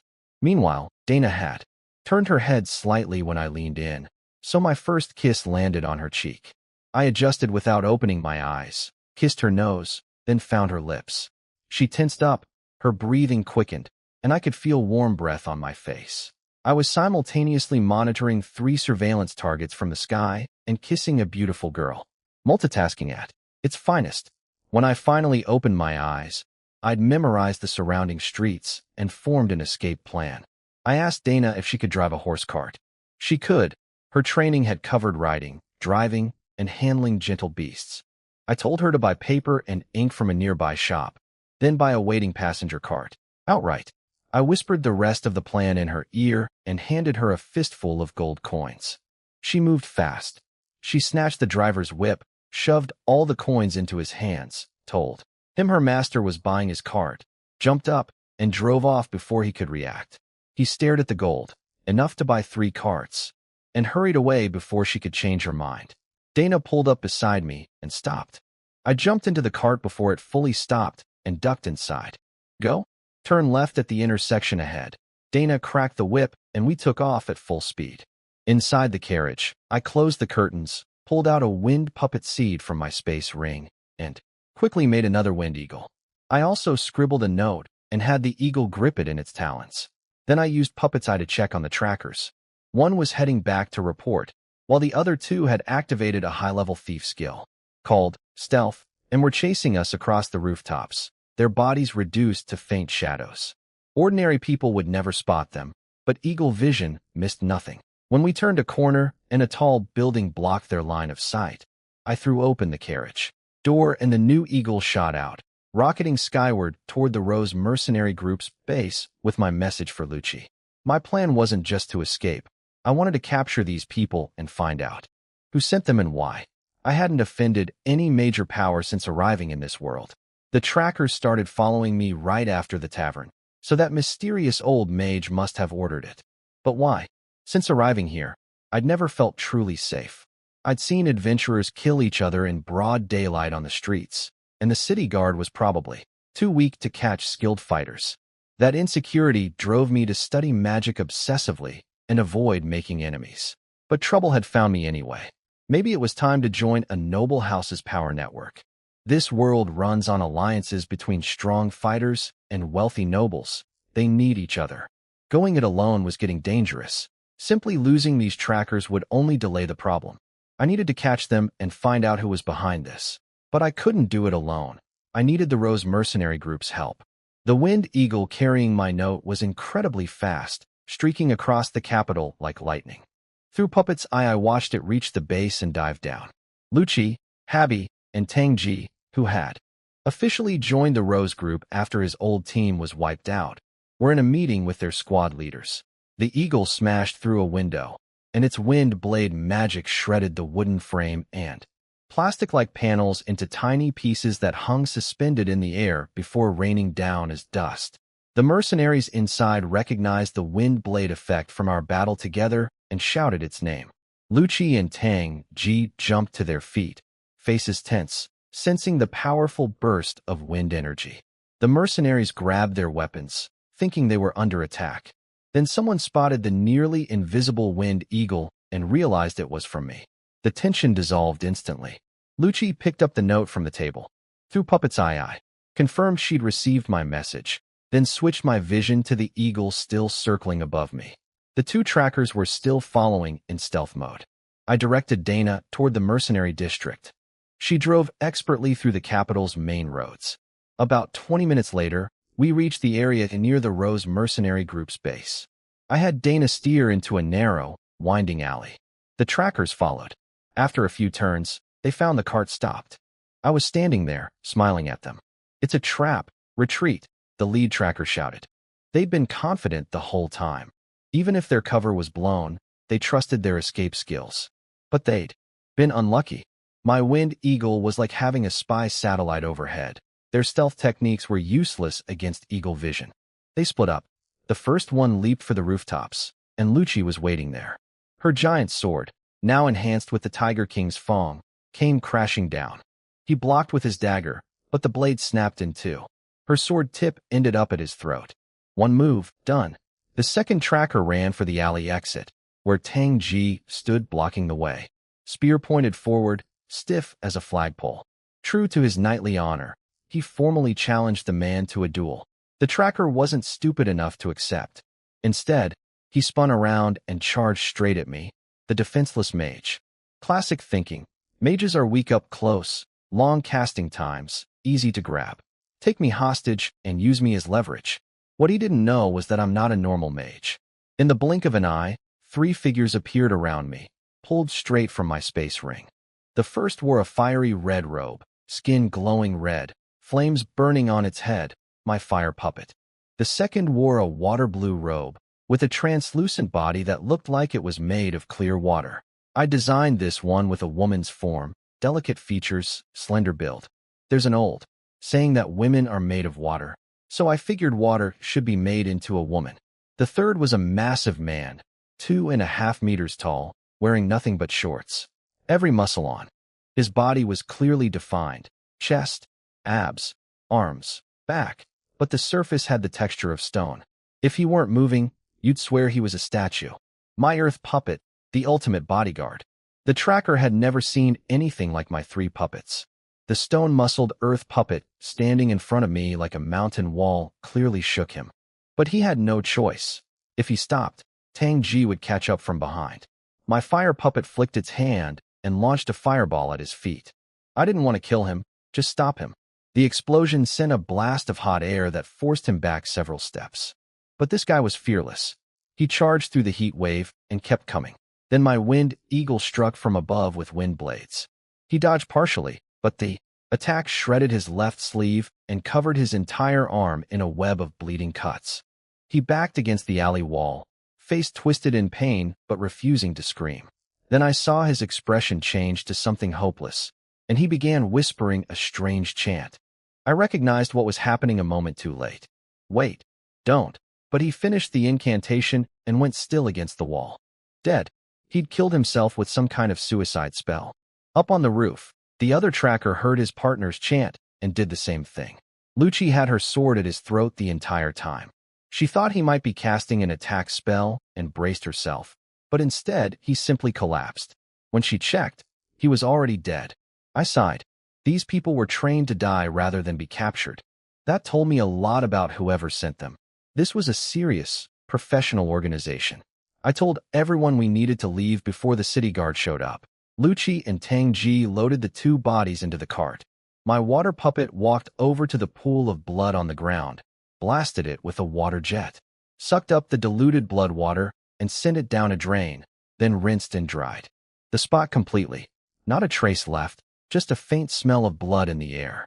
That's when Lucci noticed Dana. She asked who she was, and I introduced her as my maid. Dana gave a graceful, perfectly trained bow. The humble maid Dana is pleased to serve you, noble and beautiful lady. Lucci nodded in reply. I noticed she seemed slightly bothered by having another pretty girl near me, but relaxed once she heard Dana was just a servant. Habby jumped down from his hiding spot on the rooftop. He'd been up there the whole time with his bow ready, though he never needed to fire. He pointed out that the fireball explosion had probably alarmed nearby civilians and suggested we get back to the Rose Base before the city guard came to investigate. Back at the Rose Base, everyone was shaken. Those 2 trackers had been high-level thieves, rare, valuable fighters in any organization. Yet they'd been assigned to something as trivial as following me, and they'd killed themselves rather than be captured. Whatever group they belonged to could afford to throw away elite talent and had trained them to choose death over interrogation. That was terrifying. I racked my brain trying to figure out when I'd made such a dangerous enemy. I'd been careful since arriving in this world, barely interacting with anyone. I narrowed it down to 2 possibilities. First, maybe the original owner of this body had enemies, but he'd been wearing beginner warrior clothes when I woke up. Could he actually have been someone important? Second, the mysterious mage at the tavern might have sent them. I'd only glanced at him, but whatever he was secretly planning must be enormous if just being noticed warranted surveillance. In the basement, Habby searched the bodies. They carried nothing but daggers, no identification, no clues. Their clothes bore a common commercial brand sold everywhere in the capital. On each man's chest, over the heart, was a magic circle designed to stop the heart. When activated by a specific chant, even if gagged, they could trigger it silently through mental recitation. These people were prepared to die under any circumstances. I had my fire puppet burn the bodies to ash. No point keeping them. I thanked Lucci for the help. She smiled and said we were partners. Plus I'd saved her whole team in the mountains. Her combat power had nearly doubled thanks to the Tiger King Fong in her sword and the King-hide armor, both from the loot I'd shared with her. On the way home, Dana suggested sending the Rose group to check the tavern. I told her there was no point. The mysterious mage was definitely gone already. At the villa, I thought everything through again. That powerful mage was probably the one behind the trackers. He was doing something secret, saw me notice him, and got worried. I needed to find out who he was. I went straight to the Mages Guild and asked Peter to show me all member profiles and their magical portraits. He led me to a hall with 336 small tables, each holding a crystal ball containing a mage's three-dimensional holographic image. I looked through every single one, twice. The mysterious old mage wasn't among them. I asked Peter if any member could be missing from the records.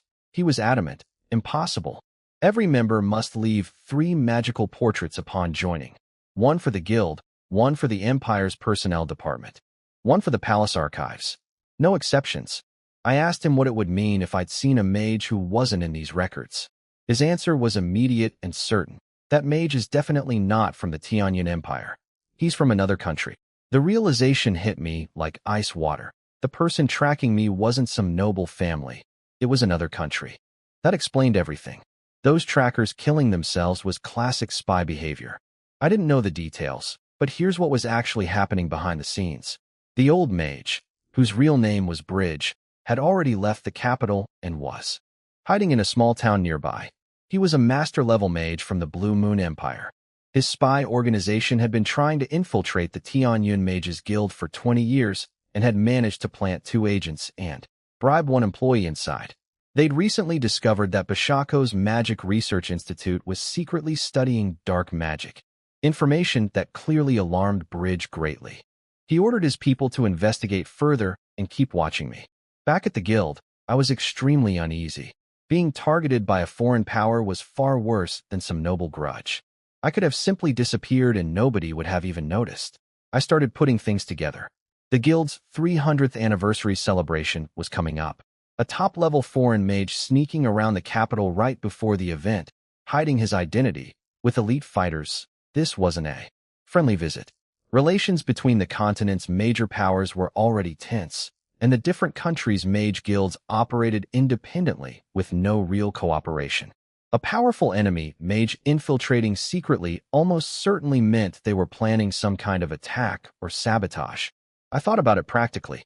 The Tianyan Empire had been good to me. 100 gold coins every month, special privileges, a villa, freedom. I was one of the beneficiaries of this system. The safer the empire was and the stronger the guild remained, the better my life would be. My decision was simple: report everything. My biggest concern was that the guild didn't know about the threat. Once they had the intelligence, they could handle it. This was their home turf with the full power of the empire behind them. Any infiltrators would be finished. Besides, the spies had only followed me because they were afraid I'd expose them. If I passed the information along and let the empire deal with it, the target would shift off my back. Reporting was the safest move for everyone, including me. I made up my mind to report everything and went straight to the Mage Tower to find Chairman Bashako. But he wasn't there. He'd gone to the palace. The receptionist said his schedule was packed for the next few days.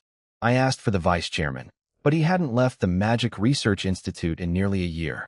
The receptionist suggested I try the membership department instead. At the membership department, Peter told me the department head had just rushed home because his father fell seriously ill. He'd even taken a light mage with him. So Peter brought me to the deputy head, a man named Green, who'd been working there for 18 years. Solid, experienced, and trusted to handle everything while the boss was away. Green greeted me warmly, and I told him everything. The mysterious mage at the tavern, his appearance, his manner, his disguised warriors. I gave every detail I could remember, but left out the part about being followed by the 2 thieves.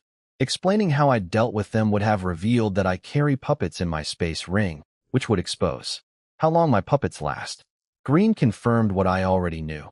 There was no such mage in the Tianyun Empire. With the guild's anniversary celebration just 2 days away and tensions high between nations, a foreign master-level mage sneaking around could only mean trouble. He asked how many people knew about this. I said just the two of us. I didn't want to drag Lucci and the others into it. Green suggested we go together to the Imperial Intelligence Bureau to report directly to the director. I almost agreed, but then I hesitated. If I was dealing with a foreign nation's operatives, they might have level 9 fighters or higher. Walking through the streets to the intelligence office could be dangerous. I was safer staying in the mage district where powerful mages were everywhere. I made an excuse, said someone from the Magic Research Institute needed to see me, and I couldn't leave the district. The Research Institute answers directly to the Emperor, and nobody questions its business. Green couldn't argue with that. He agreed to deliver the report himself. A while later, Green came back to my dormitory and told me the Intelligence Bureau was already aware of foreign activity, had gathered some leads, and was monitoring suspicious individuals. They planned to catch them all at the right moment. I felt relieved. I'd done my duty. The Empire would handle it from here. Outside, dark clouds were gathering. A storm was coming. What I didn't know, what nobody in the entire Tianyun Empire knew, was that Green himself was the spy. He'd been planted by the Blue Moon Empire 18 years ago and had worked his way up to deputy head of the membership department. He'd been silently thanking his luck. If Bashako hadn't been so busy, if the department head hadn't left for his sick father, Bridge's entire plan might have failed. And Green was quietly regretting that I'd refused to walk with him to the Intelligence Bureau. It would have been so easy to have me killed along the way. Now he just had to hope I wouldn't cause any more problems in the day and a half before the celebration. June 20th, year 525 of the Continental Calendar, the Tianyun Empire Mages Guild 300th Anniversary Celebration. Hundreds of mages gathered by Moonshadow Lake in the Mage District, their robes fluttering in the morning breeze. This was the biggest event in the magical world. Magic in this world is as important as technology back on Earth. Beyond the spells that mages cast, there's a whole broader field. Magic array masters who draw enchantment circuits onto everyday objects, magic crafters who shape raw materials, and alchemists. Together they've built an entire civilization powered by magic. Universities even have magic departments, though they train craftsmen rather than combat mages. Things like magic stoves, magic refrigerators, and magic lamps all work through tiny magic arrays powered by crystal cores. The key to everything is the Array Eye, a precise microarray that converts crystal core energy into usable elemental energy. The conversion rate is never perfect, so improving efficiency is a top national priority. Each country's Magic Research Institute develops these Array Eyes, making them far more important than any science academy from my old world. Without Array Eyes, this civilization would have no energy at all, like Earth losing electricity, oil, coal, and nuclear power simultaneously. That's why the Mages Guild sits at the very top of society, and why this celebration was incredibly lavish. All but 4 mages in the Empire were present. The 3-day event included magical fireworks, grand parades, free performances across the city, and this centerpiece banquet hosted in the Emperor's name. He would personally attend and give a speech. The invited nobles were all heads of powerful families. Elegant young women floated through the crowd carrying trays of wine and juice in crystal goblets. Each goblet was made by a master crafter from magic crystal, transparent as the finest glass but harder than iron. A single cup was worth a middle-class family's yearly income. I wasn't much for socializing. Back in my old life, I rarely attended events like this, and I had no interest in trading empty compliments with nobles. I grabbed a green juice and stood off to the side. Then Brown, the wind mage who'd helped me test my water wolf weeks ago, walked over with a middle-aged nobleman. He introduced the man as Mr. Brenda. "So you're Roger," Brenda said warmly. "The Empire's 3rd elemental puppet master, and I hear you killed a beast king at such a young age. A true hero and a pride of the Empire." That caught me off guard. The Rose Mercenary Group had deliberately left my name out when they announced the kill. Someone with serious intelligence connections had figured out my involvement anyway. This Brenda family clearly had reach. Brown's jaw dropped. He hadn't heard about any of this. You killed a beast king? Which kind? Do you still have any pure king's blood? I told Brown I only had a tiny bit of tiger blood left. Actually, I had 2 full silver bottles, but I couldn't let the whole guild know that or everyone would come asking. Brown had helped me before with spell pronunciation, so I was happy to give him some. He begged for just 3 drops. I jokingly said I couldn't sell them to him, watching him panic, then told him I'd give them as a gift between friends. He insisted on paying 3,000 gold. When he saw my shocked face, he apologized and raised it to 5,000, saying he was broke because his 8 wives spent too much. I accepted, my mind reeling. 3 drops for 5,000 gold? He took the drops in a crystal vial, then suddenly shouted across the elegant party, "Hey, old weirdo, get over here." In this refined gathering where everyone whispered politely, a quarter of the guests turned to stare. An old man with wild white hair and a bushy beard appeared out of thin air right in front of us. Brenda gasped. A space mage. The old man introduced himself as Ovis, the only space mage currently in the Empire. He'd been making all of the Empire's space rings for over 20 years. Across the entire continent, there were fewer than 10 space mages, and only 2 or 3 were truly skilled. Ovis snatched the vial, sniffed it, and his eyes went wide. Genuine Tiger King blood. Turns out Brown had a prior deal with him. 3 drops of King's blood for 1 medium space ring. Brown grabbed the ring and disappeared into the crowd, too embarrassed to face me. He'd just flipped a 5,000 gold purchase into something far more valuable. My eyes lit up. I asked Ovis if he wanted more tiger blood. He practically jumped. Brenda helpfully mentioned that Ovis had been searching for Tiger King blood for over a decade, letting me know how much leverage I had. I silently thanked him. I played it cool, saying I wasn't really short on money and didn't need to sell. Ovis grew impatient and told me to name my price. I said I'd only trade for space rings. He laughed and said rings were the one thing he had plenty of. Medium ones in bulk, about 10 large ones, and 2 extra large ones. I immediately asked about the extra large. He chuckled at my ambition. He'd only ever made 4 in his entire career. He explained he needed the tiger blood to make a space staff, which required a full silver bottle. After years of searching, he'd only collected half a bottle. For an extra large ring, he'd need half a bottle from me. I still had 2 full silver bottles of tiger blood, so half a bottle was doable. I asked how big an extra large space ring was.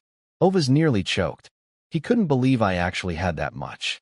He'd spent years collecting and only gathered half a bottle himself.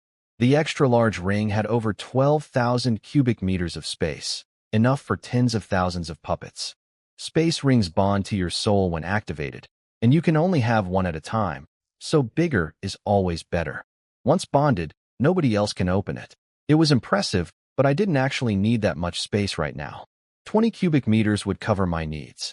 Trading half a bottle of priceless tiger blood for just a ring didn't feel like a good deal. I told him I could gather half a bottle, but a ring alone wasn't enough. He needed to sweeten the deal. I knew exactly what I was doing. This old man was the only space mage in the entire empire, a complete monopoly on one of the most valuable products in existence. He'd accumulated enormous wealth over the decades. If I didn't squeeze him properly when he needed something from me this badly, I'd never forgive myself. His white beard was trembling with excitement. He offered the extra-large ring plus 300,000 gold coins. My heart nearly jumped out of my chest, but I kept a straight face. Even Brenda, a wealthy nobleman standing right there, didn't seem impressed. For his class, 300,000 was pocket change. I casually said that mages don't really lack for gold and asked what magical treasures he had. He gritted his teeth and added 2 teleportation scrolls, each allowing instant transport to any location within about 5 kilometers. Both Brenda and I gasped at that. Magic scrolls are incredibly rare because making them is brutal. A mage has to spend at least a month continuously pouring magic power into the scroll, meditating and refilling over and over.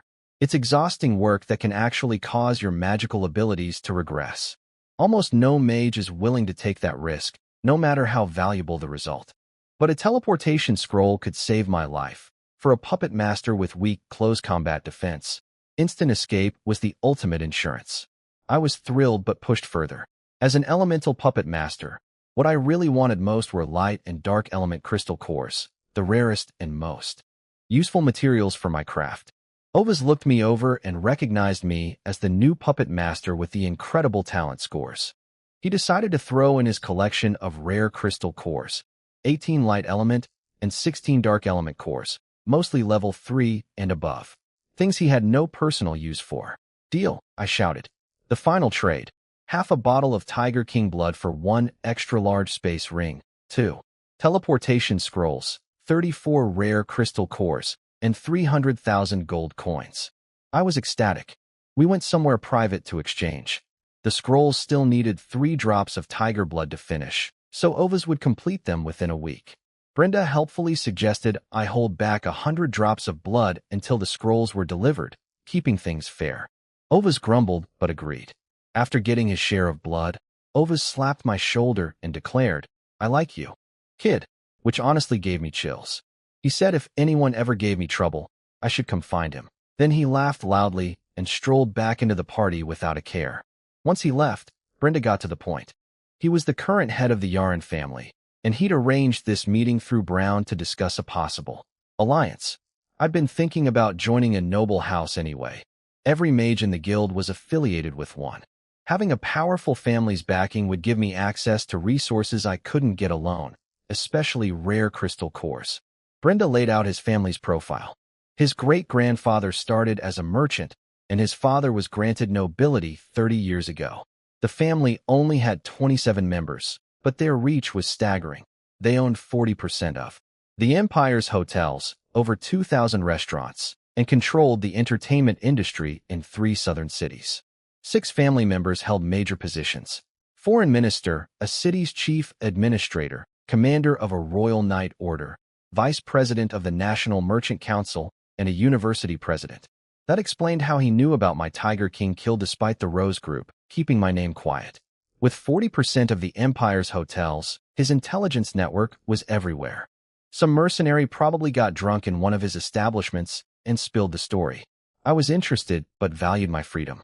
I asked about specific terms. What would the partnership actually look like? Brenda explained that his family had massive cash reserves and wanted to break into the booming magic technology industry, magic stoves, enchanted appliances, and similar products that were spreading from wealthy households into ordinary homes. It was like the Industrial Revolution from my old world. But to truly dominate these new markets rather than just dabble, they needed a mage. Without one, they couldn't access the highest levels of magical manufacturing. I understood their strategy perfectly. This world was at the dawn of a magic industrial revolution, and whoever controlled the production of magical consumer goods would become enormously wealthy and powerful. Brenda explained their partnership model, standard for noble families allying with mages. They'd provide all funding and handle business operations. I'd serve as a magic consultant and provide magical expertise. In return, I'd get 15% of profits from any new magic-related ventures. He also offered to marry me to his niece, Delina Yaren, a formal family member. I quickly declined. The marriage part, I was too young and didn't like the idea of arranged marriages for business purposes. Brenda pushed gently, asking if I already had someone, suggesting his niece could be a secondary wife. He praised her beauty, her excellent grades at the Imperial University's business school, and her skill managing family affairs. I held firm and asked to discuss it another time. He was happy just getting a, maybe, on the business side and invited me to dinner after the celebration ended. I accepted. We strolled along Moonshadow Lake, chatting casually about the capital. Then we heard arguing ahead and went to investigate. At the Mage District's inner checkpoint, I saw someone I recognized, Green, the membership department deputy head, arguing furiously with guards. He was sweating, trying to get through, claiming the Magic Research Institute had sent him on urgent business. The guards demanded either a mage badge or a party invitation card. Green refused to go back to the Research Institute for a card. That made no sense. Getting one would take minutes. When the guards threatened him, he actually tried to rush past them and was grabbed and detained. Brenda found it strange. But my reaction was far worse. A cold knot formed in my stomach. Why wouldn't Green simply get an invitation card if his errand was legitimate? Was his story about reporting to the Intelligence Bureau actually true? Had he really passed along my warning about the foreign mage? A flood of doubts hit me. I trusted Green completely. 18 years at the guild, vetted background, seemingly reliable. But his behavior right now made no sense for an honest man. Before I could say anything to Brenda, elegant music began playing. The guards snapped into formation along the road. Brenda tugged my sleeve and whispered that the Emperor was arriving. We stepped to the side of the road. As nobles and mages, we didn't need to kneel, just stand with our right hand over our chest. The procession approached, armored guards marching in perfect lines, followed by two massive beasts that looked like dragons, winged, horned, and finned. My heart jumped, but I quickly realized they couldn't be real dragons. Dragons are holy level creatures that would never pull a carriage for a human, and I felt no overwhelming pressure from them. Just dragon-like beasts whose name I didn't know. They pulled a huge floating royal carriage, hovering about a meter off the ground. Unlike the temporary float spell that wears off quickly, this carriage had a permanent levitation array built into its base, powered by wind crystal cores. It could hover forever. The floating royal carriage was powered by a permanent levitation array built into its base, something only the Magic Research Institute could create. It was basically a national prestige project with no expense spared. But Emperor Constantine wasn't riding in it. He was walking behind it, casually enjoying the scenery of the Mage District. Chairman Bashako walked beside him, talking quietly. The Emperor's eyes swept over to where Brenda and I were standing by the road. He waved us over. Brenda whispered that the Emperor wanted to see us. I never expected to meet the ruler of this empire so casually, but I had no choice except to follow Brenda forward. Emperor Constantine wasn't as intimidating as I'd imagined. He wore a warm, approachable smile. We both placed our right hands on our chests and bowed.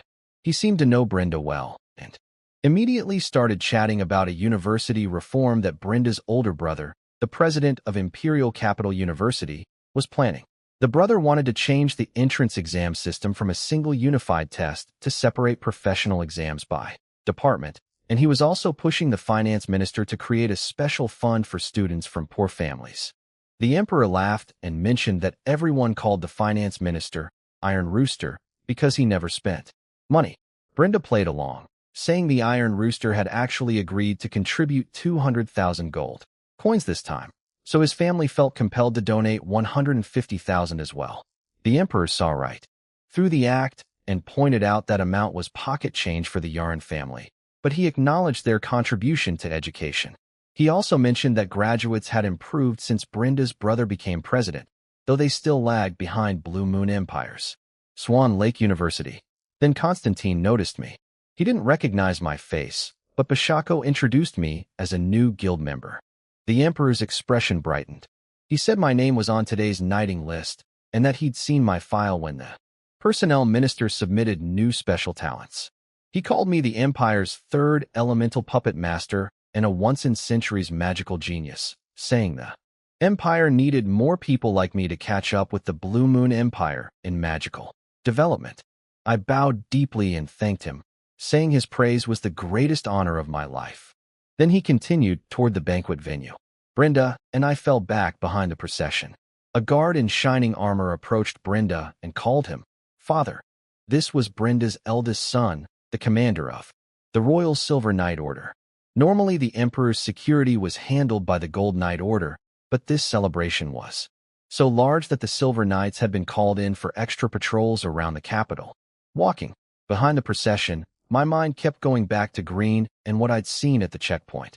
His desperate attempt to leave the Mage District without proper authorization made no sense if he was honest. Why not simply get an invitation card from the Research Institute? It would take minutes. Unless he couldn't go there because his story about reporting to the Intelligence Bureau was a lie. The unease in my gut grew stronger. But the Emperor had already arrived. The celebration couldn't be canceled, and I had no hard evidence of any attack plot. I decided to stay quiet and watch how things developed. My 3 puppets were still in my space ring, ready to deploy instantly. If something happened, my immediate defensive capability was far stronger than any other mage here. As long as I survived the first wave of any attack, I'd be fine. There were plenty of powerful fighters and guards around to mount a counterattack. I tapped Brenda's shoulder and pulled him aside from the procession. He looked puzzled. I asked if he had anything important left to do at the banquet. He said his main goals were meeting me and networking with other family heads. I chose my words carefully and told him I had a bad feeling, a sense that something might go wrong. I suggested he leave now. He stared at me, shocked, but he could see I was completely serious. I wouldn't explain further, just said it was a mage's intuition. He studied my face for several seconds, then nodded solemnly. He made an excuse about having some urgent business at home and headed for the exit. At the checkpoint, he showed his invitation card, and the guards let him through without trouble. Outside, his personal beast tamer brought his wind turtle around, and his butler was surprised to see him leaving so early. Brenda simply said to go home. On the ride back, he told his butler to immediately transfer 150,000 gold coins to the university as the family's scholarship donation, and to backdate the paperwork to match what he'd told the emperor. He'd made up the donation on the spot during the conversation, so now he had to make it real. Smart move, though. Spending that amount to earn the emperor's approval was a bargain. Not too much to seem suspicious, not too little to be meaningless. I watched him go and shook my head. Maybe I was being paranoid. Maybe nothing would happen. But since we were likely going to become partners, looking out for his safety cost me nothing. I followed the guards and musicians back to the banquet area. Nearly 600 people had gathered and fallen silent. Emperor Constantine and Chairman Bashako had stepped onto a small platform by the lake, covered in thick red carpet, with musicians and palace attendants lined up behind them. A court official announced in a loud voice that the Mages Guild 300th anniversary celebration banquet was officially beginning. First on the agenda was the knighting ceremony. He began reading names of mages to be honored. The very first name called was mine. I hurried up to the platform, surprised to be going first. 2 other mages followed. According to tradition, the Empire grants the title of Honorary Baron to Special Type and Light Element beginner mages, as well as mid-level mages of common elements. Today, 3 of us would receive that honor. The knighting ceremony went smoothly. Emperor Constantine raised his royal staff and declared my honorary baron title. Palace maids brought out badges glowing with faint magical light on red silk trays, and other maids pinned them to our chests. I looked down at the baron badge sitting next to my mage badge and thought to myself that I'd officially joined the privileged class of the Tianyan Empire. After we 3 stepped down, the court official introduced Chairman Bashako for his anniversary speech. Bashako walked to the front of the platform and began speaking about gratitude, thanking the emperor, the empire, and all the guests for their support over 300 years. He talked about how magic used to be feared because people only associated it with war and destruction, but now it brought better products, comfortable living, convenient transportation, and stronger national defense. He spoke about the legendary mage Alai who invented the RAREST, which made magic energy widely usable and changed everything. He was building towards something inspiring about the future of magical civilization when he suddenly stopped mid-sentence. The audience clapped, probably thinking the speech had ended naturally, but I could tell something was wrong. Bashako turned around and called for the commander of the Royal Gold Knight Order. He asked if any Griffin soldiers had been deployed to the area. The commander said no Griffin units had been mobilized at all. Bashako's face went pale. He said he could sense Griffins approaching and detected magical fluctuations. He immediately ordered all Griffin archer units scrambled to the Mage District and demanded the Emperor be evacuated right away. The Gold Knight commander didn't waste time asking questions. He rushed to the Emperor's side and urged him to leave. Constantine trusted Bashako completely and agreed instantly. The commander ordered a signal flare launched. A magic firework screamed into the sky and exploded in blood-red light, leaving a crimson cloud hanging in the air, the emergency summons for the Griffin Air Corps. I reacted immediately. I released my 3 puppets from my space ring and stared at the sky. This was it. The foreign attackers were making their move. But I didn't run. I calculated that the first wave of any attack would arrive before anyone could escape. If their opening strike could be easily dodged, the whole operation would be pointless and the attackers would just die in the counterattack. No competent commander would launch an attack that way. The first wave was designed to hit before people could flee. Some guests pointed at the sky, confused. Someone asked if those were cloud eagles. Then someone recognized them as griffins. Another person stupidly asked why griffin soldiers were coming. Then someone screamed that those were Blue Moon Empire griffins and panic erupted. Guards surrounded the emperor and rushed him off the platform, shouting warnings about an enemy attack. Archers drew their bows and aimed skyward. Over 20 massive griffins descended toward the banquet area. It was my first time seeing these creatures up close. They were enormous, bodies over 3 meters long with wingspans of 8 or 9 meters. They had lion bodies with tawny fur, lion tails and claws, but eagle heads and golden wings. Every feather on their wings was like a long golden fan. Griffins are the true rulers of the sky in this world. Dragons prefer hoarding treasure in mountain caves rather than flying, so griffins dominate aerial combat. Only 2 flying creatures. Carry riders, gentle cloud eagles used for civilian transport, and fierce, fast griffins used exclusively by the military. Griffin soldiers are essentially this world's air force, used for rapid strikes and long-range reconnaissance. Each griffin carried 2 riders, a beast tamer controlling the flight and an attacker behind them. Normally the attacker would be an archer, but these had mages riding in the back positions. Griffin mage units are extremely rare. Only the Blue Moon Empire had trained about a dozen of them, because they had nearly 2,000 mages, nationwide with the highest magical standards on the continent. The White Silver Knight commander, Brenda's son, stared up in disbelief. Even the Blue Moon Empire supposedly didn't have this many Griffin mages. Had they secretly expanded their forces?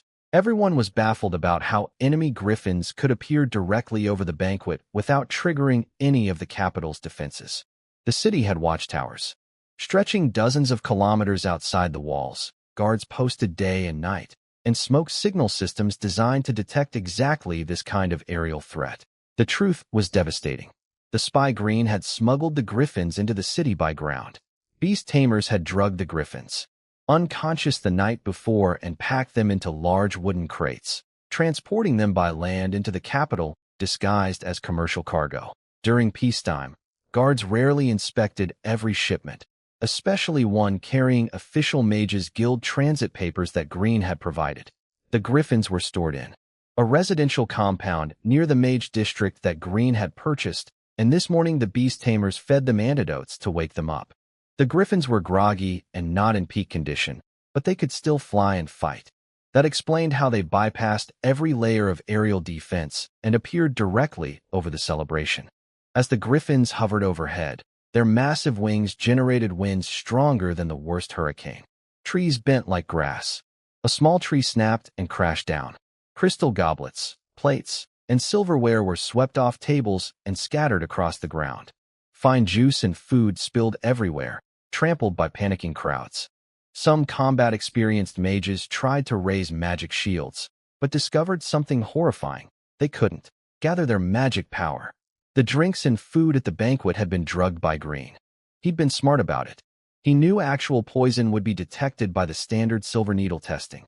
So instead, he used a spirit-suppressing sedative. Completely harmless to ordinary people, undetectable by poison checks, but it temporarily blocked mages from accessing their magical abilities for 1 to 2 hours. When the mages realized they couldn't cast spells, panic truly set in. Most of them were scholars who'd never seen combat. The elegant nobles who had been exchanging refined pleasantries moments ago were now shoving each other aside to flee. Female mages who had been the picture of grace hiked up their long gowns, kicked off their high heels, and ran barefoot. Some tripped on their own dresses and fell, unable to get back up in the stampede. The scene dissolved into complete chaos, screaming, shouting, and terror everywhere I looked. Nearly 3,000 people were at the banquet. Over 300 mages, about 100 noble family heads, elite royal guards, servants, musicians, and palace maids. When the panic started, everyone crashed into each other trying to escape. The whole thing happened incredibly fast. The outermost runners hadn't even made it 30 meters before the Griffins spread out and surrounded the area from above. The mages riding the Griffins tossed down ice and wind spells. Fist-sized chunks of ice rained down on the people trying to flee at the edges, smashing over 20 of them. Bloody. Then came the sound I recognized all too well, the sharp hissing of wind blades cutting through air. The nobles at the outer ring had lived comfortable lives and knew nothing about combat magic. They just stood there staring up with wide eyes, not understanding what the strange rippling in the air meant. That was the last thing they ever saw. The wind blade magic was devastating. Invisible spinning currents sliced through everything like countless razor blades. The people caught in it suddenly froze in place, their clothes shredded into fluttering strips. Then countless crisscrossing cuts appeared across their bodies, blood pouring from everywhere at once. They looked like they'd been pulled from a pool of blood. Then they fell like red wooden posts, one after another. The people behind them saw this horror and stopped running forward immediately. They screamed and tried to turn back, crashing into others still pushing from behind. A huge mass of people tumbled to the ground in a tangled heap.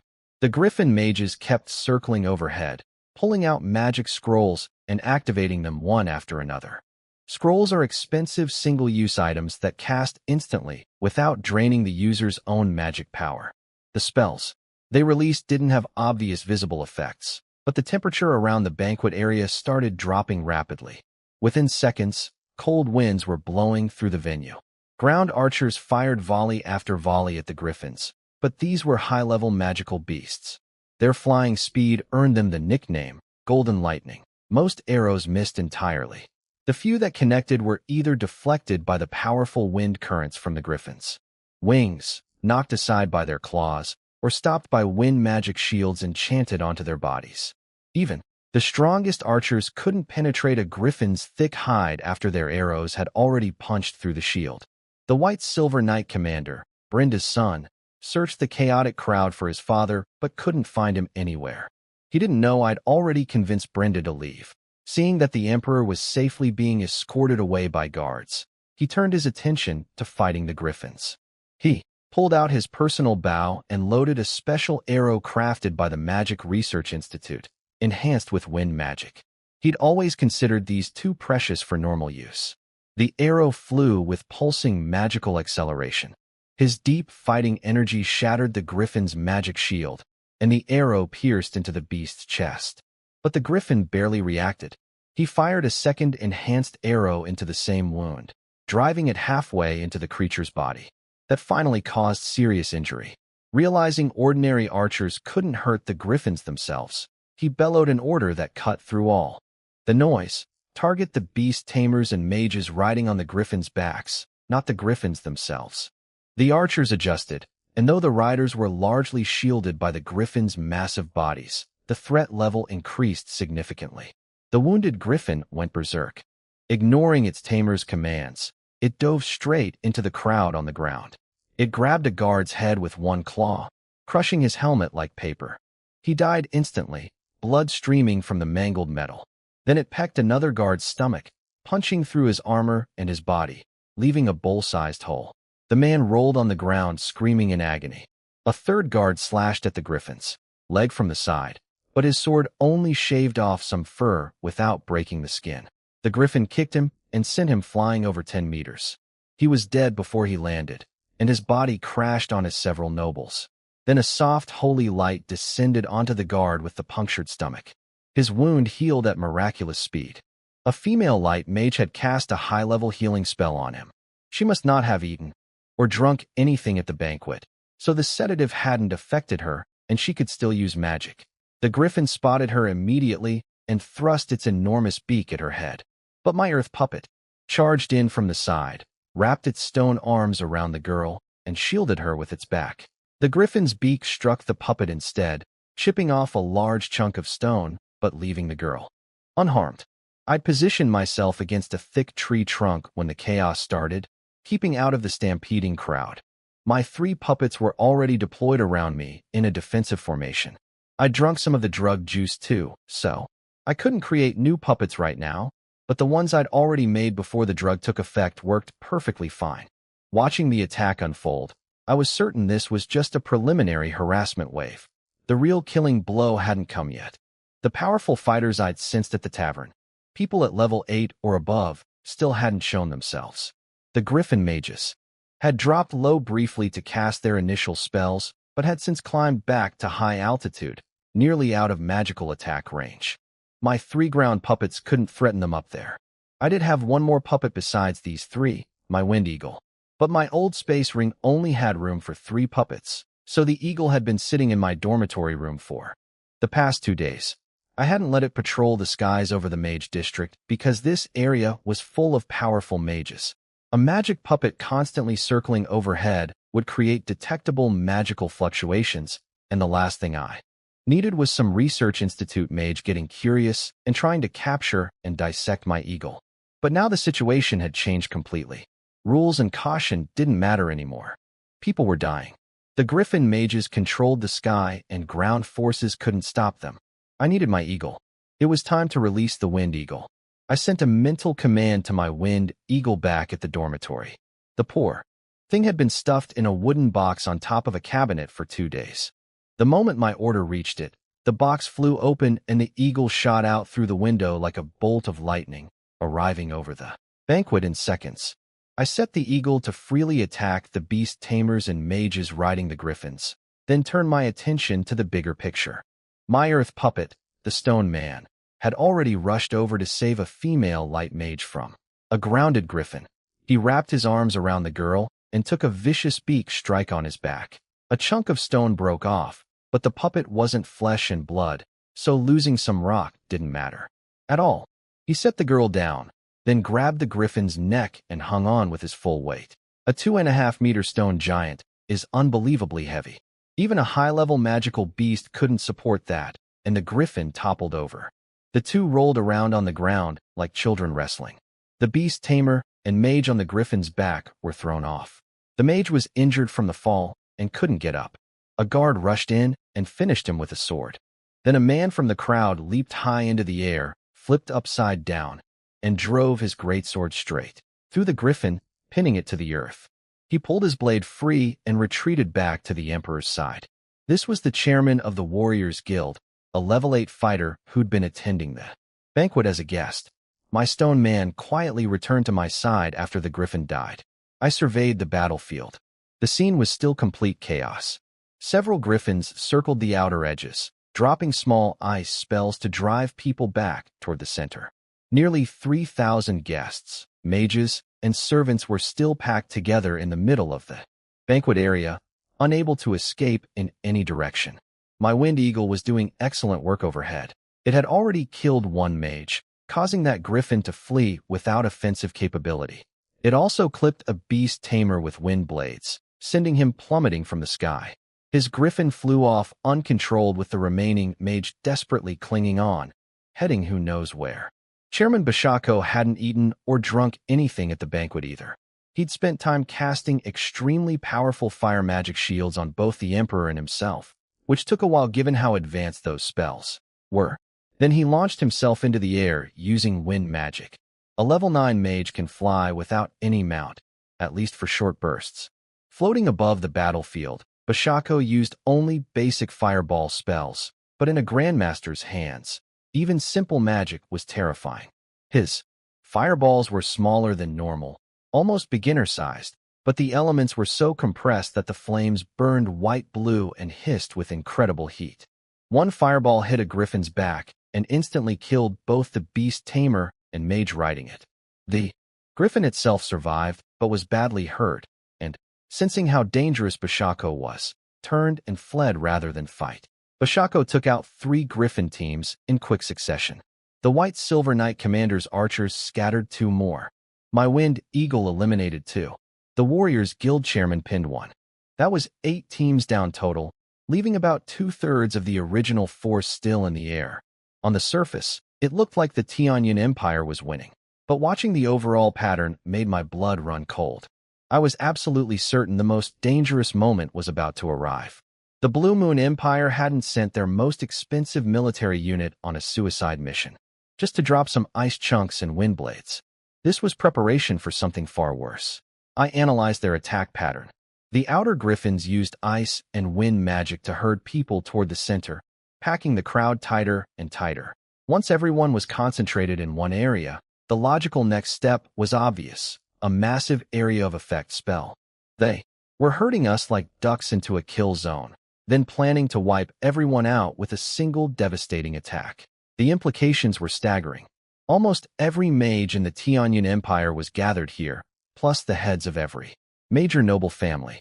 If this crowd was destroyed, the empire would lose virtually all its high-level magical talent in one stroke, and the political and economic chaos from losing so many powerful family leaders simultaneously would be catastrophic.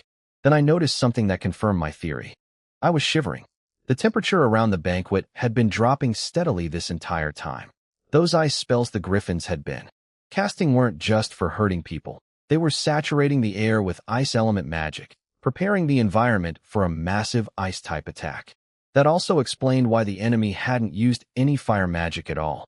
Fire and ice elements cancel each other out, and too much fire energy in the air would make their big ice spell impossible to cast. It also explained why Bashako had been using exclusively fire magic and why he'd given the Emperor a fire-type shield specifically. Fire shields are the best defense against ice attacks. Bashako had understood the enemy's plan from the very beginning. The gap between his experience and mine was enormous. I'd only been studying magic for a little over a month. I desperately tried to remember what I'd read about high-level ice magic, but I'd barely studied advanced spells. I had no idea what specific attack was coming. I grabbed a mage running past me and demanded to know what the most powerful large-scale ice spells were. He was in full panic mode, screaming at me to run. I slapped him across the face and asked again. He snapped out of it long enough to answer. Level 8 Blizzard and Level 9 Frozen 1,000 Miles. Then he tore free from my grip and disappeared into the fleeing crowd. Now I knew what was coming. Either Blizzard or Frozen 1,000 Miles. I immediately sent a mental command to my Wind Eagle, calling it down from the sky and beginning to reshape it into a different form to prepare for the incoming attack.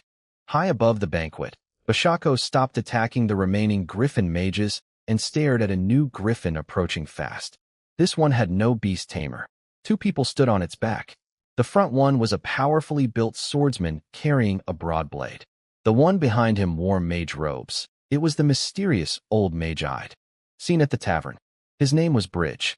But there was another man I didn't recognize. Bashako called him Perlma. From the thick, white fighting energy radiating from his body, a full foot thick, it was clear.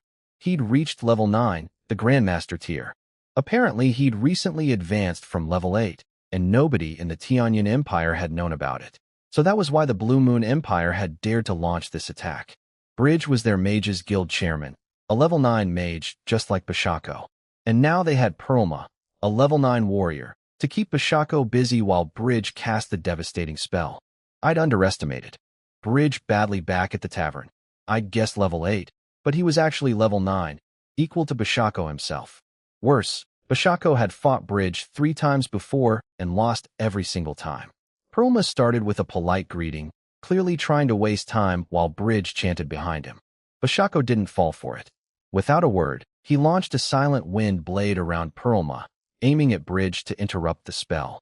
But Perlma's sword swept through the air with devastating fighting energy and blocked it cleanly. The battle between 2 Grandmaster-level fighters erupted in the sky above us. The remaining Griffin mages scattered at full speed the moment Bridge appeared. They knew what was coming and didn't want to be turned into ice sculptures along with everyone else. On the ground, people saw the Griffins leaving and thought the danger was over. They started running outward again, overjoyed. But 6 female light mages stayed still. Their leader was the level 5 light mage my stone puppet had saved earlier, a woman named Agnes. She looked up at the sky and went pale. She recognized the spell Bridge was casting, Frozen 1,000 Miles. She told her 5 younger companions they couldn't outrun it. The killing radius was enormous, covering the entire Moon Shadow Lake area and beyond. They'd never make it out in time. Then Agnes spotted me reshaping my Wind Eagle. Her eyes lit up with hope, and she rushed over, bringing her 5 students with her. By then, I'd already transformed the eagle into something completely different, a hemispherical transparent shield hovering above my head. Reshaping a puppet doesn't require magic power, just mental commands, so the sedative in my system didn't stop me.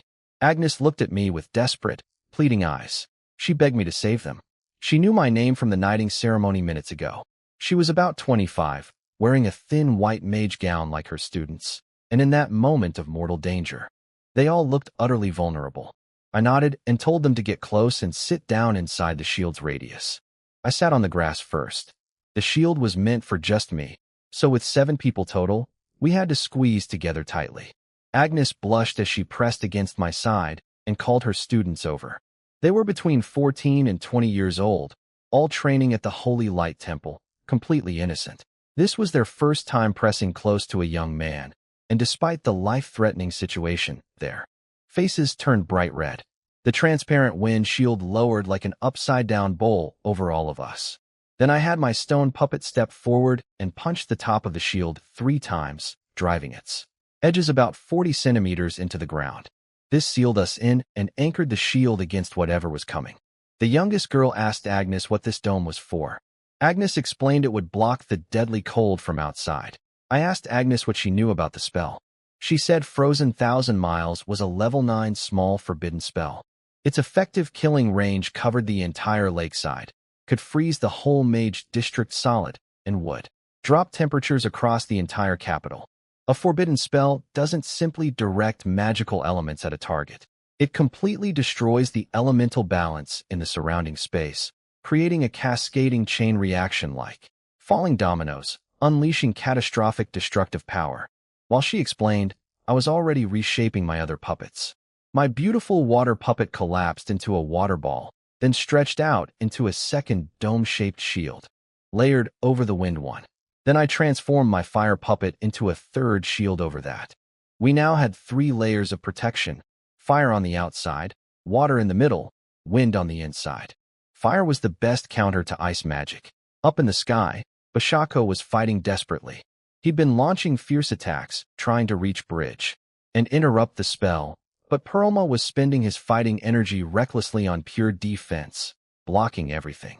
A Grandmaster swordsman fully committed to defense was an impenetrable wall, even for a level 9 mage. Bashako couldn't break through in time. When Frozen 1,000 Miles was about to activate, Bashako had no choice but to abandon the offensive and rush back to protect the Emperor. He'd already placed a fire magic shield on the Emperor earlier, which was the best possible defense against ice attacks, but he needed to reinforce it personally. Agnes and I exchanged a worried look. We could both feel what was happening. We were both extremely sensitive to magical element fluctuations. Ice elements, which are actually a mutation of water elements rather than one of the 8 basic types, were flooding in from every direction like a tidal wave. Meanwhile, all other elemental types were draining away, becoming dangerously thin. The natural balance of magical elements in the surrounding space was collapsing. The chain reaction was about to begin. Inside our 3-layered shield, surrounded by 6 frightened young women pressed tightly against me, I braced for the most terrifying magic I'd ever witnessed. The elemental balance shattered completely. The ice began its rampage. The small forbidden spell had been activated. Nothing in this world could stop what was coming now. In the blink of an eye, dark clouds rolled across the sky. Moments ago it had been a beautiful clear day, like a basin of clean water. Now someone had poured a bottle of ink into it. A wave of cold radiated outward from Bridge's position in the sky, spreading in every direction. In an instant, the earth froze. In an instant, everything froze. A ring of pale white mist expanded outward at terrifying speed. Everything it touched turned to ice. A thin layer of frost raced across the ground behind it. The plants along the lakeside were first coated in white frost. Then within a heartbeat, that frost became solid ice, encasing every leaf and blade of grass in what looked like thick white wax. The celebration banners that had been flapping in the breeze stopped dead, their surfaces gleaming with a hard, icy shell. The people, who had been running and screaming moments ago, suddenly went still, as if someone had cast a freezing spell on them individually.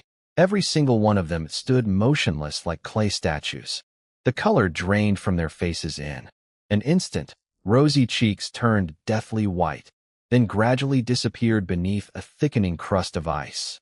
Inside our 3-layered shield, we could see everything. The wind and water layers were fully transparent, and the fire layer was like tinted red glass. The girls around me were frozen in shock, not from cold, but from horror. Their minds had gone completely blank. They sat with their mouths open, staring at the nightmare unfolding outside in absolute silence. I handled it slightly better. only because I'd seen something similar in a disaster movie called The Day After Tomorrow back in my old life. But even with that reference, the reality was incomparably more terrifying. This was the true power of a small forbidden spell. This was what it meant to be helpless before the overwhelming force of nature weaponized by a grandmaster. Mage. For the first time, I truly understood the gap between myself and the strongest people in this world. It was a chasm I couldn't even begin to cross. The fire shield was doing its job perfectly, keeping us warm as spring inside. But I could feel something wrong. Through my mental connection with the fire puppet, I sensed the outer shield getting thinner and thinner with every passing second. Ice elements are a mutation of water elements. Fire and ice are natural opposites that repel each other. The fire shield was being battered by wave after wave of frozen energy and was slowly losing substance. The fundamental problem was that the fire puppet needed to absorb fire element energy from its surroundings to sustain itself, but Bridge's spell had completely destroyed the elemental balance in the area. There were virtually no fire elements left in the air, only ice. Without fuel to replenish itself, the fire shield was being eaten away by the hostile ice energy, shrinking steadily. Then my mental link with the fire puppet suddenly cut off. I said it out loud before I could stop myself. The fire shield was gone. The girls trembled. Looking outside, they could see the faint red tint of the outermost layer dissolving into the frozen wind. The temperature inside our remaining shields dropped immediately. Their thin ceremonial gowns offered no protection against the biting cold that crept in. Fortunately, the water and wind layers were still holding, blocking the truly lethal temperatures. The girls shivered violently, but weren't in immediate mortal danger. One of the younger girls clung to the sister next to her, both huddling together for warmth. She asked Agnes in a shaking voice whether the remaining 2 shields would break too. Agnes couldn't give a certain answer. She just said not to be afraid, that the goddess of light would protect them. That was exactly what I was worried about too, and honestly, I didn't know the answer either. At this point, it was in fate's hands. When I'd warned Brenda to leave the banquet, I'd considered leaving myself. But I needed to be present for the knighting ceremony. Back then, I'd only suspected an attack without being completely certain, and I'd been fairly confident my 3 puppets could protect me, so I'd stayed. But I never imagined the attack would be a small forbidden spell. A forbidden-level magic was beyond anything I'd prepared for. Was I going to die here today? I couldn't accept it. I'd crossed into this incredible world, become part of the privileged elite, just received a noble title, and 300,000 gold coins. My entire brilliant future was right in front of me, and I hadn't even started enjoying it yet. The thought of becoming an ice sculpture before experiencing any of it was maddening. If I'd known this would happen, I would have skipped all the magic research and just bought myself some beautiful companions and enjoyed every night to the fullest. At least then I wouldn't have died with so many regrets. Coming to another world and not even experiencing its pleasures before dying. That would be the most pathetic ending imaginable. I silently promised myself that if I survived this, I would stop postponing enjoyment and start living immediately. Then came a soft cracking sound from outside. The water shield had broken too. The water puppet was made from water element energy, and since ice is a mutation of water, parts of the water shield were gradually being converted and absorbed by the surrounding ice elements. Sections of it crystallized into thin ice, and once the elemental composition was corrupted, the whole structure fell apart, shattering into pieces. With the water shield gone, only the wind layer remained between us and death. The cold became agonizing. Every breath stung. The girls completely lost hope. 2 of the youngest ones started crying softly, tears streaming down their faces as they clutched each other.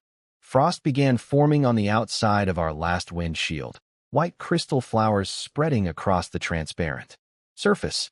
Then the frost thickened into a layer of solid ice, sealing us inside like a snow globe. We could no longer see anything outside, just white ice encasing our final barrier on every side. We sat there in the dim, freezing space beneath our one remaining shield, 7 people pressed together as tightly as possible, shivering, crying, waiting, and hoping that this thin dome of compressed air would hold long enough for the nightmare outside to end. I had no idea whether it would last another minute or another second. All I could do was maintain my mental connection with the wind puppet and pray that the spell's fury would pass before our last defense crumbled away. Outside our shield, Moonshadow Lake had frozen solid from surface to bottom, one enormous block of ice. Everything within 2 kilometers was encased in thick ice. Chairman Bashako had retreated to the Emperor's side and enclosed them both inside a powerful fire magic shield. The Warriors Guild Chairman, the Gold Knight Commander, and the Silver Knight Commander had stayed close to the Emperor and were also protected inside that shield. Across the entire lakeside, only 2 spots survived, Bashako's group and ours. Almost everyone else had been frozen solid within seconds. A handful of high-level warriors had managed to resist by burning their fighting energy to protect themselves, but frozen 1,000 miles lasted far too long. One by one, their energy ran out and they froze to death, their bodies locked inside thick shells of ice. Bashako survived because his Grandmaster-level magic power was deep enough to sustain the fire shield throughout the entire spell. My wind shield survived for a completely different reason. Puppets don't consume my personal magic power. They sustain themselves by absorbing elemental energy from the environment. Before the spell hit, Agnes had advised me to let the puppets absorb as much energy as possible, so my wind shield had a full reserve when the catastrophe struck. Then Agnes suddenly shouted that it was over. Frozen 1,000 miles had stopped. I reached out with my senses and confirmed it. The elemental balance was slowly restoring itself. The lethal cold was fading. The girls exploded with joy. Tears poured down their faces as they screamed and hugged each other. The relief of surviving something that should have killed us was overwhelming. They laughed and cried at the same time, completely losing control of their emotions in the most beautiful way. Agnes told me to remove the wind shield so we could see outside. I dismissed the wind puppet, but we immediately discovered a new problem. The thick layer of ice that had formed around the outside of our shield was still there. With the shield gone, we were now trapped inside a dome of solid ice. I punched it as hard as I could. It didn't budge. I started to worry. With no airflow through the ice, we'd suffocate once the oxygen inside ran out. The wind shield had blocked ice elements, but still allowed air through. Solid ice did not. We didn't have much time. I asked if anyone had tools, a hammer, a chisel, anything. The girls shook their heads. They were research mages who lived comfortable lives. Their space rings didn't even contain warm clothing, let alone tools. Then I slapped my own forehead. My stone man was still out there. During frozen 1,000 miles, the earth puppet had lost about 2/3 of its mass, but earth elements are the most stable and defensive of all types. Combined with my staff's Tiger King crystal core boosting earth magic, the stone man had endured the entire spell without dissolving. I sent a mental command. Outside, the stone man's shoulders shifted. Ice cracked and fell off its body in chunks. Its feet were frozen to the ground, but it wrenched free after a few struggles and began walking toward us, shedding ice with every step. I warned the girls to cover their ears. The stone man raised its massive fist and hammered the ice dome. After 2 or 3 thunderous blows, the ice shattered open. Cold but fresh air rushed in. The girls gasped and breathed deeply, cheering with renewed energy. I climbed out of the broken ice dome and immediately heard the clash of weapons from Moonshadow Lake. The frozen lake surface was now a battlefield. The Warriors Guild Chairman and the Gold Knight Commander were attacking Perlma together, while Bashako stood nearby, conserving his remaining magic power. Bridge had completely drained himself casting frozen 1,000 miles and was temporarily helpless, hiding behind Perlma's defensive swordplay. Bashako had also spent most of his power maintaining the fire shield during the spell, so he had little magic left. 2 Grandmaster mages both desperately needed to recover their energy. The Warriors Guild Chairman and Gold Knight Commander were clearly outmatched by Perlma individually, but they were buying time. I immediately understood the situation. If those 2 fighters died, Perlma would come for us next, and we'd have 0 chance of escaping. I shouted to the girls, "Heal them now." They stared at me blankly. I'd accidentally used gaming language. I corrected myself. Cast healing spells. Agnes sent holy light onto the Gold Knight Commander while the other girls all cast healing on the Warriors Guild Chairman simultaneously. 3 or 4 heals stacked on one person, wasting enormous amounts of magical energy. I groaned at the inefficiency. These scholar mages had absolutely no combat experience. I immediately took charge and split them into 2 healing teams, each assigned to 1 fighter, with a lead healer and backup healers who only stepped in during emergencies. Basic raid healing strategy from my gaming days, but it instantly doubled their effectiveness and eliminated the waste. Then I had Agnes cast buff spells on both fighters, strength enhancement, speed boosts, while throwing every debuff she knew onto Perlma, slowness, weakness, anything available. She also gave Bashako a magic recovery acceleration spell. The tide turned immediately. Perlma started losing ground. Even though he was far stronger than either fighter individually, he couldn't cope with enemies who kept getting healed back to full health every time he wounded them. The fighters began using suicidal attack patterns, trading blows that would normally kill them, knowing the light mages would restore them instantly. Perlma had never faced anything like this. He wanted to break free and kill the light mages first, but the Warriors Guild chairman was fighting with complete disregard for his own life, making every exchange a mutual death strike. Perlma couldn't shake him loose. Agnes handed me a pure white pill called a light holy fruit. It could neutralize the spirit-suppressing drug from the banquet food. That explained how all these girls could still cast spells. They'd taken the antidote. Unfortunately, Agnes only had 10 pills and hadn't had time to distribute them to other mages before the attack. If more mages had received them, Bridge might never have successfully cast his forbidden spell. I swallowed the pill and felt my magic power return within moments. Now I had to decide what to do with my restored abilities. I could make puppets to block Perlma and Bridge's escape routes, helping Bashako's side achieve a complete victory. But I chose to make another stone man instead. My wind eagle, water puppet, and fire puppet had all been destroyed by frozen 1,000 miles. I only had 1 battered stone man left for personal defense. Against a grandmaster warrior who might have hidden techniques, that wasn't enough. It was a selfish decision, and I knew it. But in this world, keeping myself alive came first. Battle results were secondary. The moment I got back to my villa, my mind was already racing with plans. If war broke out between the Tianyan Empire and the Blue Moon Empire, strategic supplies like crystal cores would skyrocket in price. This was an opportunity one couldn't waste. I needed to act before the news about the massacre at the banquet spread to the general public. I called Dana immediately. Go to the trade district right now. Hit the wholesale crystal core market and buy as many level 0 and level 1 cores as you can. Level 0 cores come from domestically farmed magical beasts. This world has magic beast ranches just like Earth has cattle farms. These tame beasts provide crystal cores, fur, bones, and meat.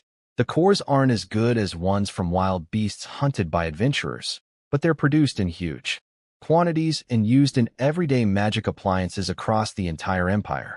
Dana didn't ask why. She never did. Whatever I told her to do, she obeyed completely and did her absolute best. That quality alone made her worth far more than the 2,000 gold I'd paid. I handed her all 30 bank notes from the exchange with old Ovas, 300,000 gold coins total, each note worth 10,000. I told her to keep her identity secret. Nobody could know I was behind the purchases. She took the notes and turned to leave immediately because I'd said the word immediately, and she took everything literally. I stopped her before she reached the door. I'd already switched to my new extra-large space ring, so I emptied out my old small ring and gave it to her. Then I assigned 2 puppets to protect her, a stone man and a skeleton. The skeleton was particularly useful as a deterrent. In this world of privilege and power, noble young men regularly harassed beautiful women on the streets. I didn't want Dana dealing with that nonsense. I taught her how to store the puppets in the ring and release them when needed.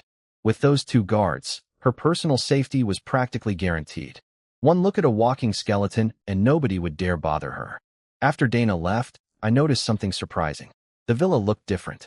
Better. She'd been quietly redecorating while I was away at the celebration. There were elegant potted plants with artistic arrangements, fine cushions on the leather sofas. The tea table was spotlessly clean with fresh fruit arranged neatly on top. Dozens of small touches throughout every room. When I'd lived here alone, this place was just a fancy building. Now it actually felt like a home. Dana was truly an exceptional servant. I sat down and thought carefully about the situation. On my way back from the Mage District, I'd noticed that ordinary citizens on the streets were going about their daily lives completely normally. They had no idea what had just happened. Some people near the edge of the district had seen the dark clouds and felt cold winds. But they probably assumed the mages were showing off with some grand magic display for the anniversary celebration. Even now, with soldiers pouring toward the mage district, griffin patrols circling overhead, and extra guards appearing on every corner, most people just thought the security for the celebration was unusually tight. Nobody imagined that a catastrophe threatening the entire Empire's future had just occurred. The Empire would try to suppress the news, but I knew that was impossible. You can't hide the deaths of over 300 mages and nearly 100 noble family heads. This wasn't just a tragedy. It was an existential crisis for the Tianyan Empire. Losing over 300 mages meant the Empire's high-level magical talent had been virtually wiped out. The Magic Research Institute would be critically short-staffed. The quality of RAREST production would plummet, and since RAREST determine how efficiently crystal core energy is used, the entire Empire's energy system would become less efficient. Unlike scientific knowledge on Earth, which can be preserved in books and databases, magical ability in this world depends entirely on the practitioner's personal talent and level. Low-level magic craftsmen simply cannot perform the high-precision magical work that true mages do. The Empire's magical civilization would be set back by years, maybe decades. The death of nearly 100 family heads was equally devastating. These nobles controlled the Empire's economic lifelines. Each one was the supreme leader of a powerful clan. Their deaths would trigger internal succession battles within every family. Well-established houses with centuries of tradition had strict inheritance rules and wouldn't completely fall apart, but political maneuvering and power struggles were inevitable. New family heads would restructure business strategies, reassign positions, and reorganize operations. If one family did this, the impact on society would be minor. But 100 of the Empire's most powerful families doing it simultaneously would send shockwaves through every sector of the economy. I couldn't predict exactly how bad things would get or what would happen if the two empires went to war. I'd only been in this world for about 2 months and didn't understand enough about the deeper political and military dynamics. But one thing I was absolutely certain about: crystal core prices were going to surge. With the RAREST quality declining, everyday magic appliances would consume more energy, creating a supply shortage.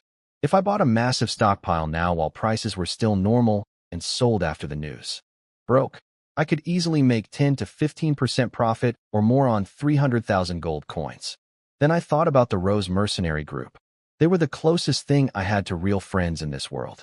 Lucci, Tangji, Habi, and the mercenaries had fought beside me and risked their lives to protect me during the Tiger King battle. Friendships forged in combat are the strongest kind. If the Empire was heading into turmoil, they deserved advance warning so they could prepare and avoid unnecessary losses. I couldn't waste time. I changed out of my mage robes and put on ordinary wealthy civilian clothes to avoid attracting attention. I loaded my space ring with multiple combat-ready puppets and created 2 wind eagles to circle overhead as an early warning system. Then I went outside, hailed a wind turtle taxi, and headed straight for the mercenary district. The Rose group needed to hear about this before the rest of the world found out. When I walked into the Rose mercenary group's base, several mercenaries greeted me enthusiastically. They asked about the anniversary celebration, wondered if the dark clouds over the mage district had been some spectacular magic show, and said they were looking forward to our next mission together, maybe hunting another beast king. I wasn't in the mood for small talk. I asked where Lucci was. They told me she was in the warehouse with Tangji and Habi, discussing supply management. Tangji had officially joined the Rose group as vice captain after his old team was wiped out by the Tiger King. Despite the Rose group being smaller than his previous unit, he loved the team spirit here and fit right in. The mercenaries respected him deeply because he embodied every knightly virtue: compassion, humility, honor, honesty, courage, and fairness. His only flaw was being too serious and never cracking a smile. At the warehouse, I found mercenaries hauling out iron crates while Lucci, Tangji, and Habi discussed something nearby. When Lucci saw me, she smiled brightly, more radiant than 1,000 blooming orchids. She asked why I'd come instead of attending the guild banquet. I noticed what they were doing and asked if they were moving house. Tang Ji explained. They'd accumulated too many and used supplies and were about to sell the excess at the wholesale market. My stomach dropped. If I'd arrived half a day later, they would have sold off crystal cores, metal ores, and other materials that were about to become incredibly valuable. I told them to stop everything immediately and come talk with me in the strategy hall. Lucci caught my subtle signals, a wink and a glance at the mercenary squad leader directing the move. She understood instantly that I was serious and that the reason couldn't be discussed in front of everyone. She ordered the squad leader to halt operations without explanation. The squad leader offered to just finish the job himself, but Lucci shut him down with a tone that left no room for argument. Habby quietly whispered to the squad leader as he passed, "Suspend all sales until further notice." In the strategy hall, I told them everything. The attack on the banquet, the Blue Moon Empire's Griffin Mage assault, the drugged food that disabled every mage's powers, the spy Green who'd smuggled the Griffins into the capital, and finally the forbidden level ice spell that froze everything and everyone within 2 kilometers solid. I told them the survivors could be counted on 2 hands. Emperor Constantine, Chairman Bashako, the Warriors Guild Chairman, the Gold and Silver Knight Commanders, myself, and 6 female light mages. That was it. Out of nearly 3,000 people at the banquet, over 300 mages, about 100 noble family heads, elite guards, servants, and musicians. Almost everyone else was dead, frozen into ice sculptures by a single catastrophic spell. When I finished, the room went completely silent. Dead silent. Lucci, Tang Ji, and Habby understood the implications far better than I did. They knew the Tianyan Empire's political landscape, the history of conflict with the Blue Moon Empire, and the enormous influence those noble families wielded. They could see the full scope of the disaster more clearly than I could. After a long pause, Lucci spoke decisively. She said they should focus on what needed to be done right now rather than worrying about long-term consequences they couldn't control yet. Habby recovered next and started listing priorities. Don't sell any crystal cores or strategic materials. Immediately dump any luxury goods and artistic materials that would become worthless in wartime. Stop recruiting new mercenaries to conserve cash, and buy a large stockpile of grain. Lucci added a crucial warning. Since the news hadn't spread to the public yet, they needed to be careful. Their actions couldn't be so dramatic that anyone would suspect they had insider information. If the authorities traced the leak back to me, I'd be in serious trouble. The Emperor would definitely crack down on war profiteering once the news broke, and anyone caught hoarding strategic materials would be punished severely. I smiled inwardly at her concern for me. In reality, the Rose Mercenary Group's financial resources were too small to move any market. They were a tiny fish. Even if they went all out, they couldn't cause a ripple in the capital's enormous trading markets. But Lucci's instinct to protect me, even in this small way, touched me. And she was right that caution was always better than carelessness. Habby assured them he'd act with restraint and maintain secrecy. I didn't stay long after delivering the message. I'd done what I came to do, warn my closest friends so they could prepare. By evening, Dana returned with her report. She'd successfully purchased 300,000 gold coins worth of crystal cores through intermediary brokers, never showing her face directly.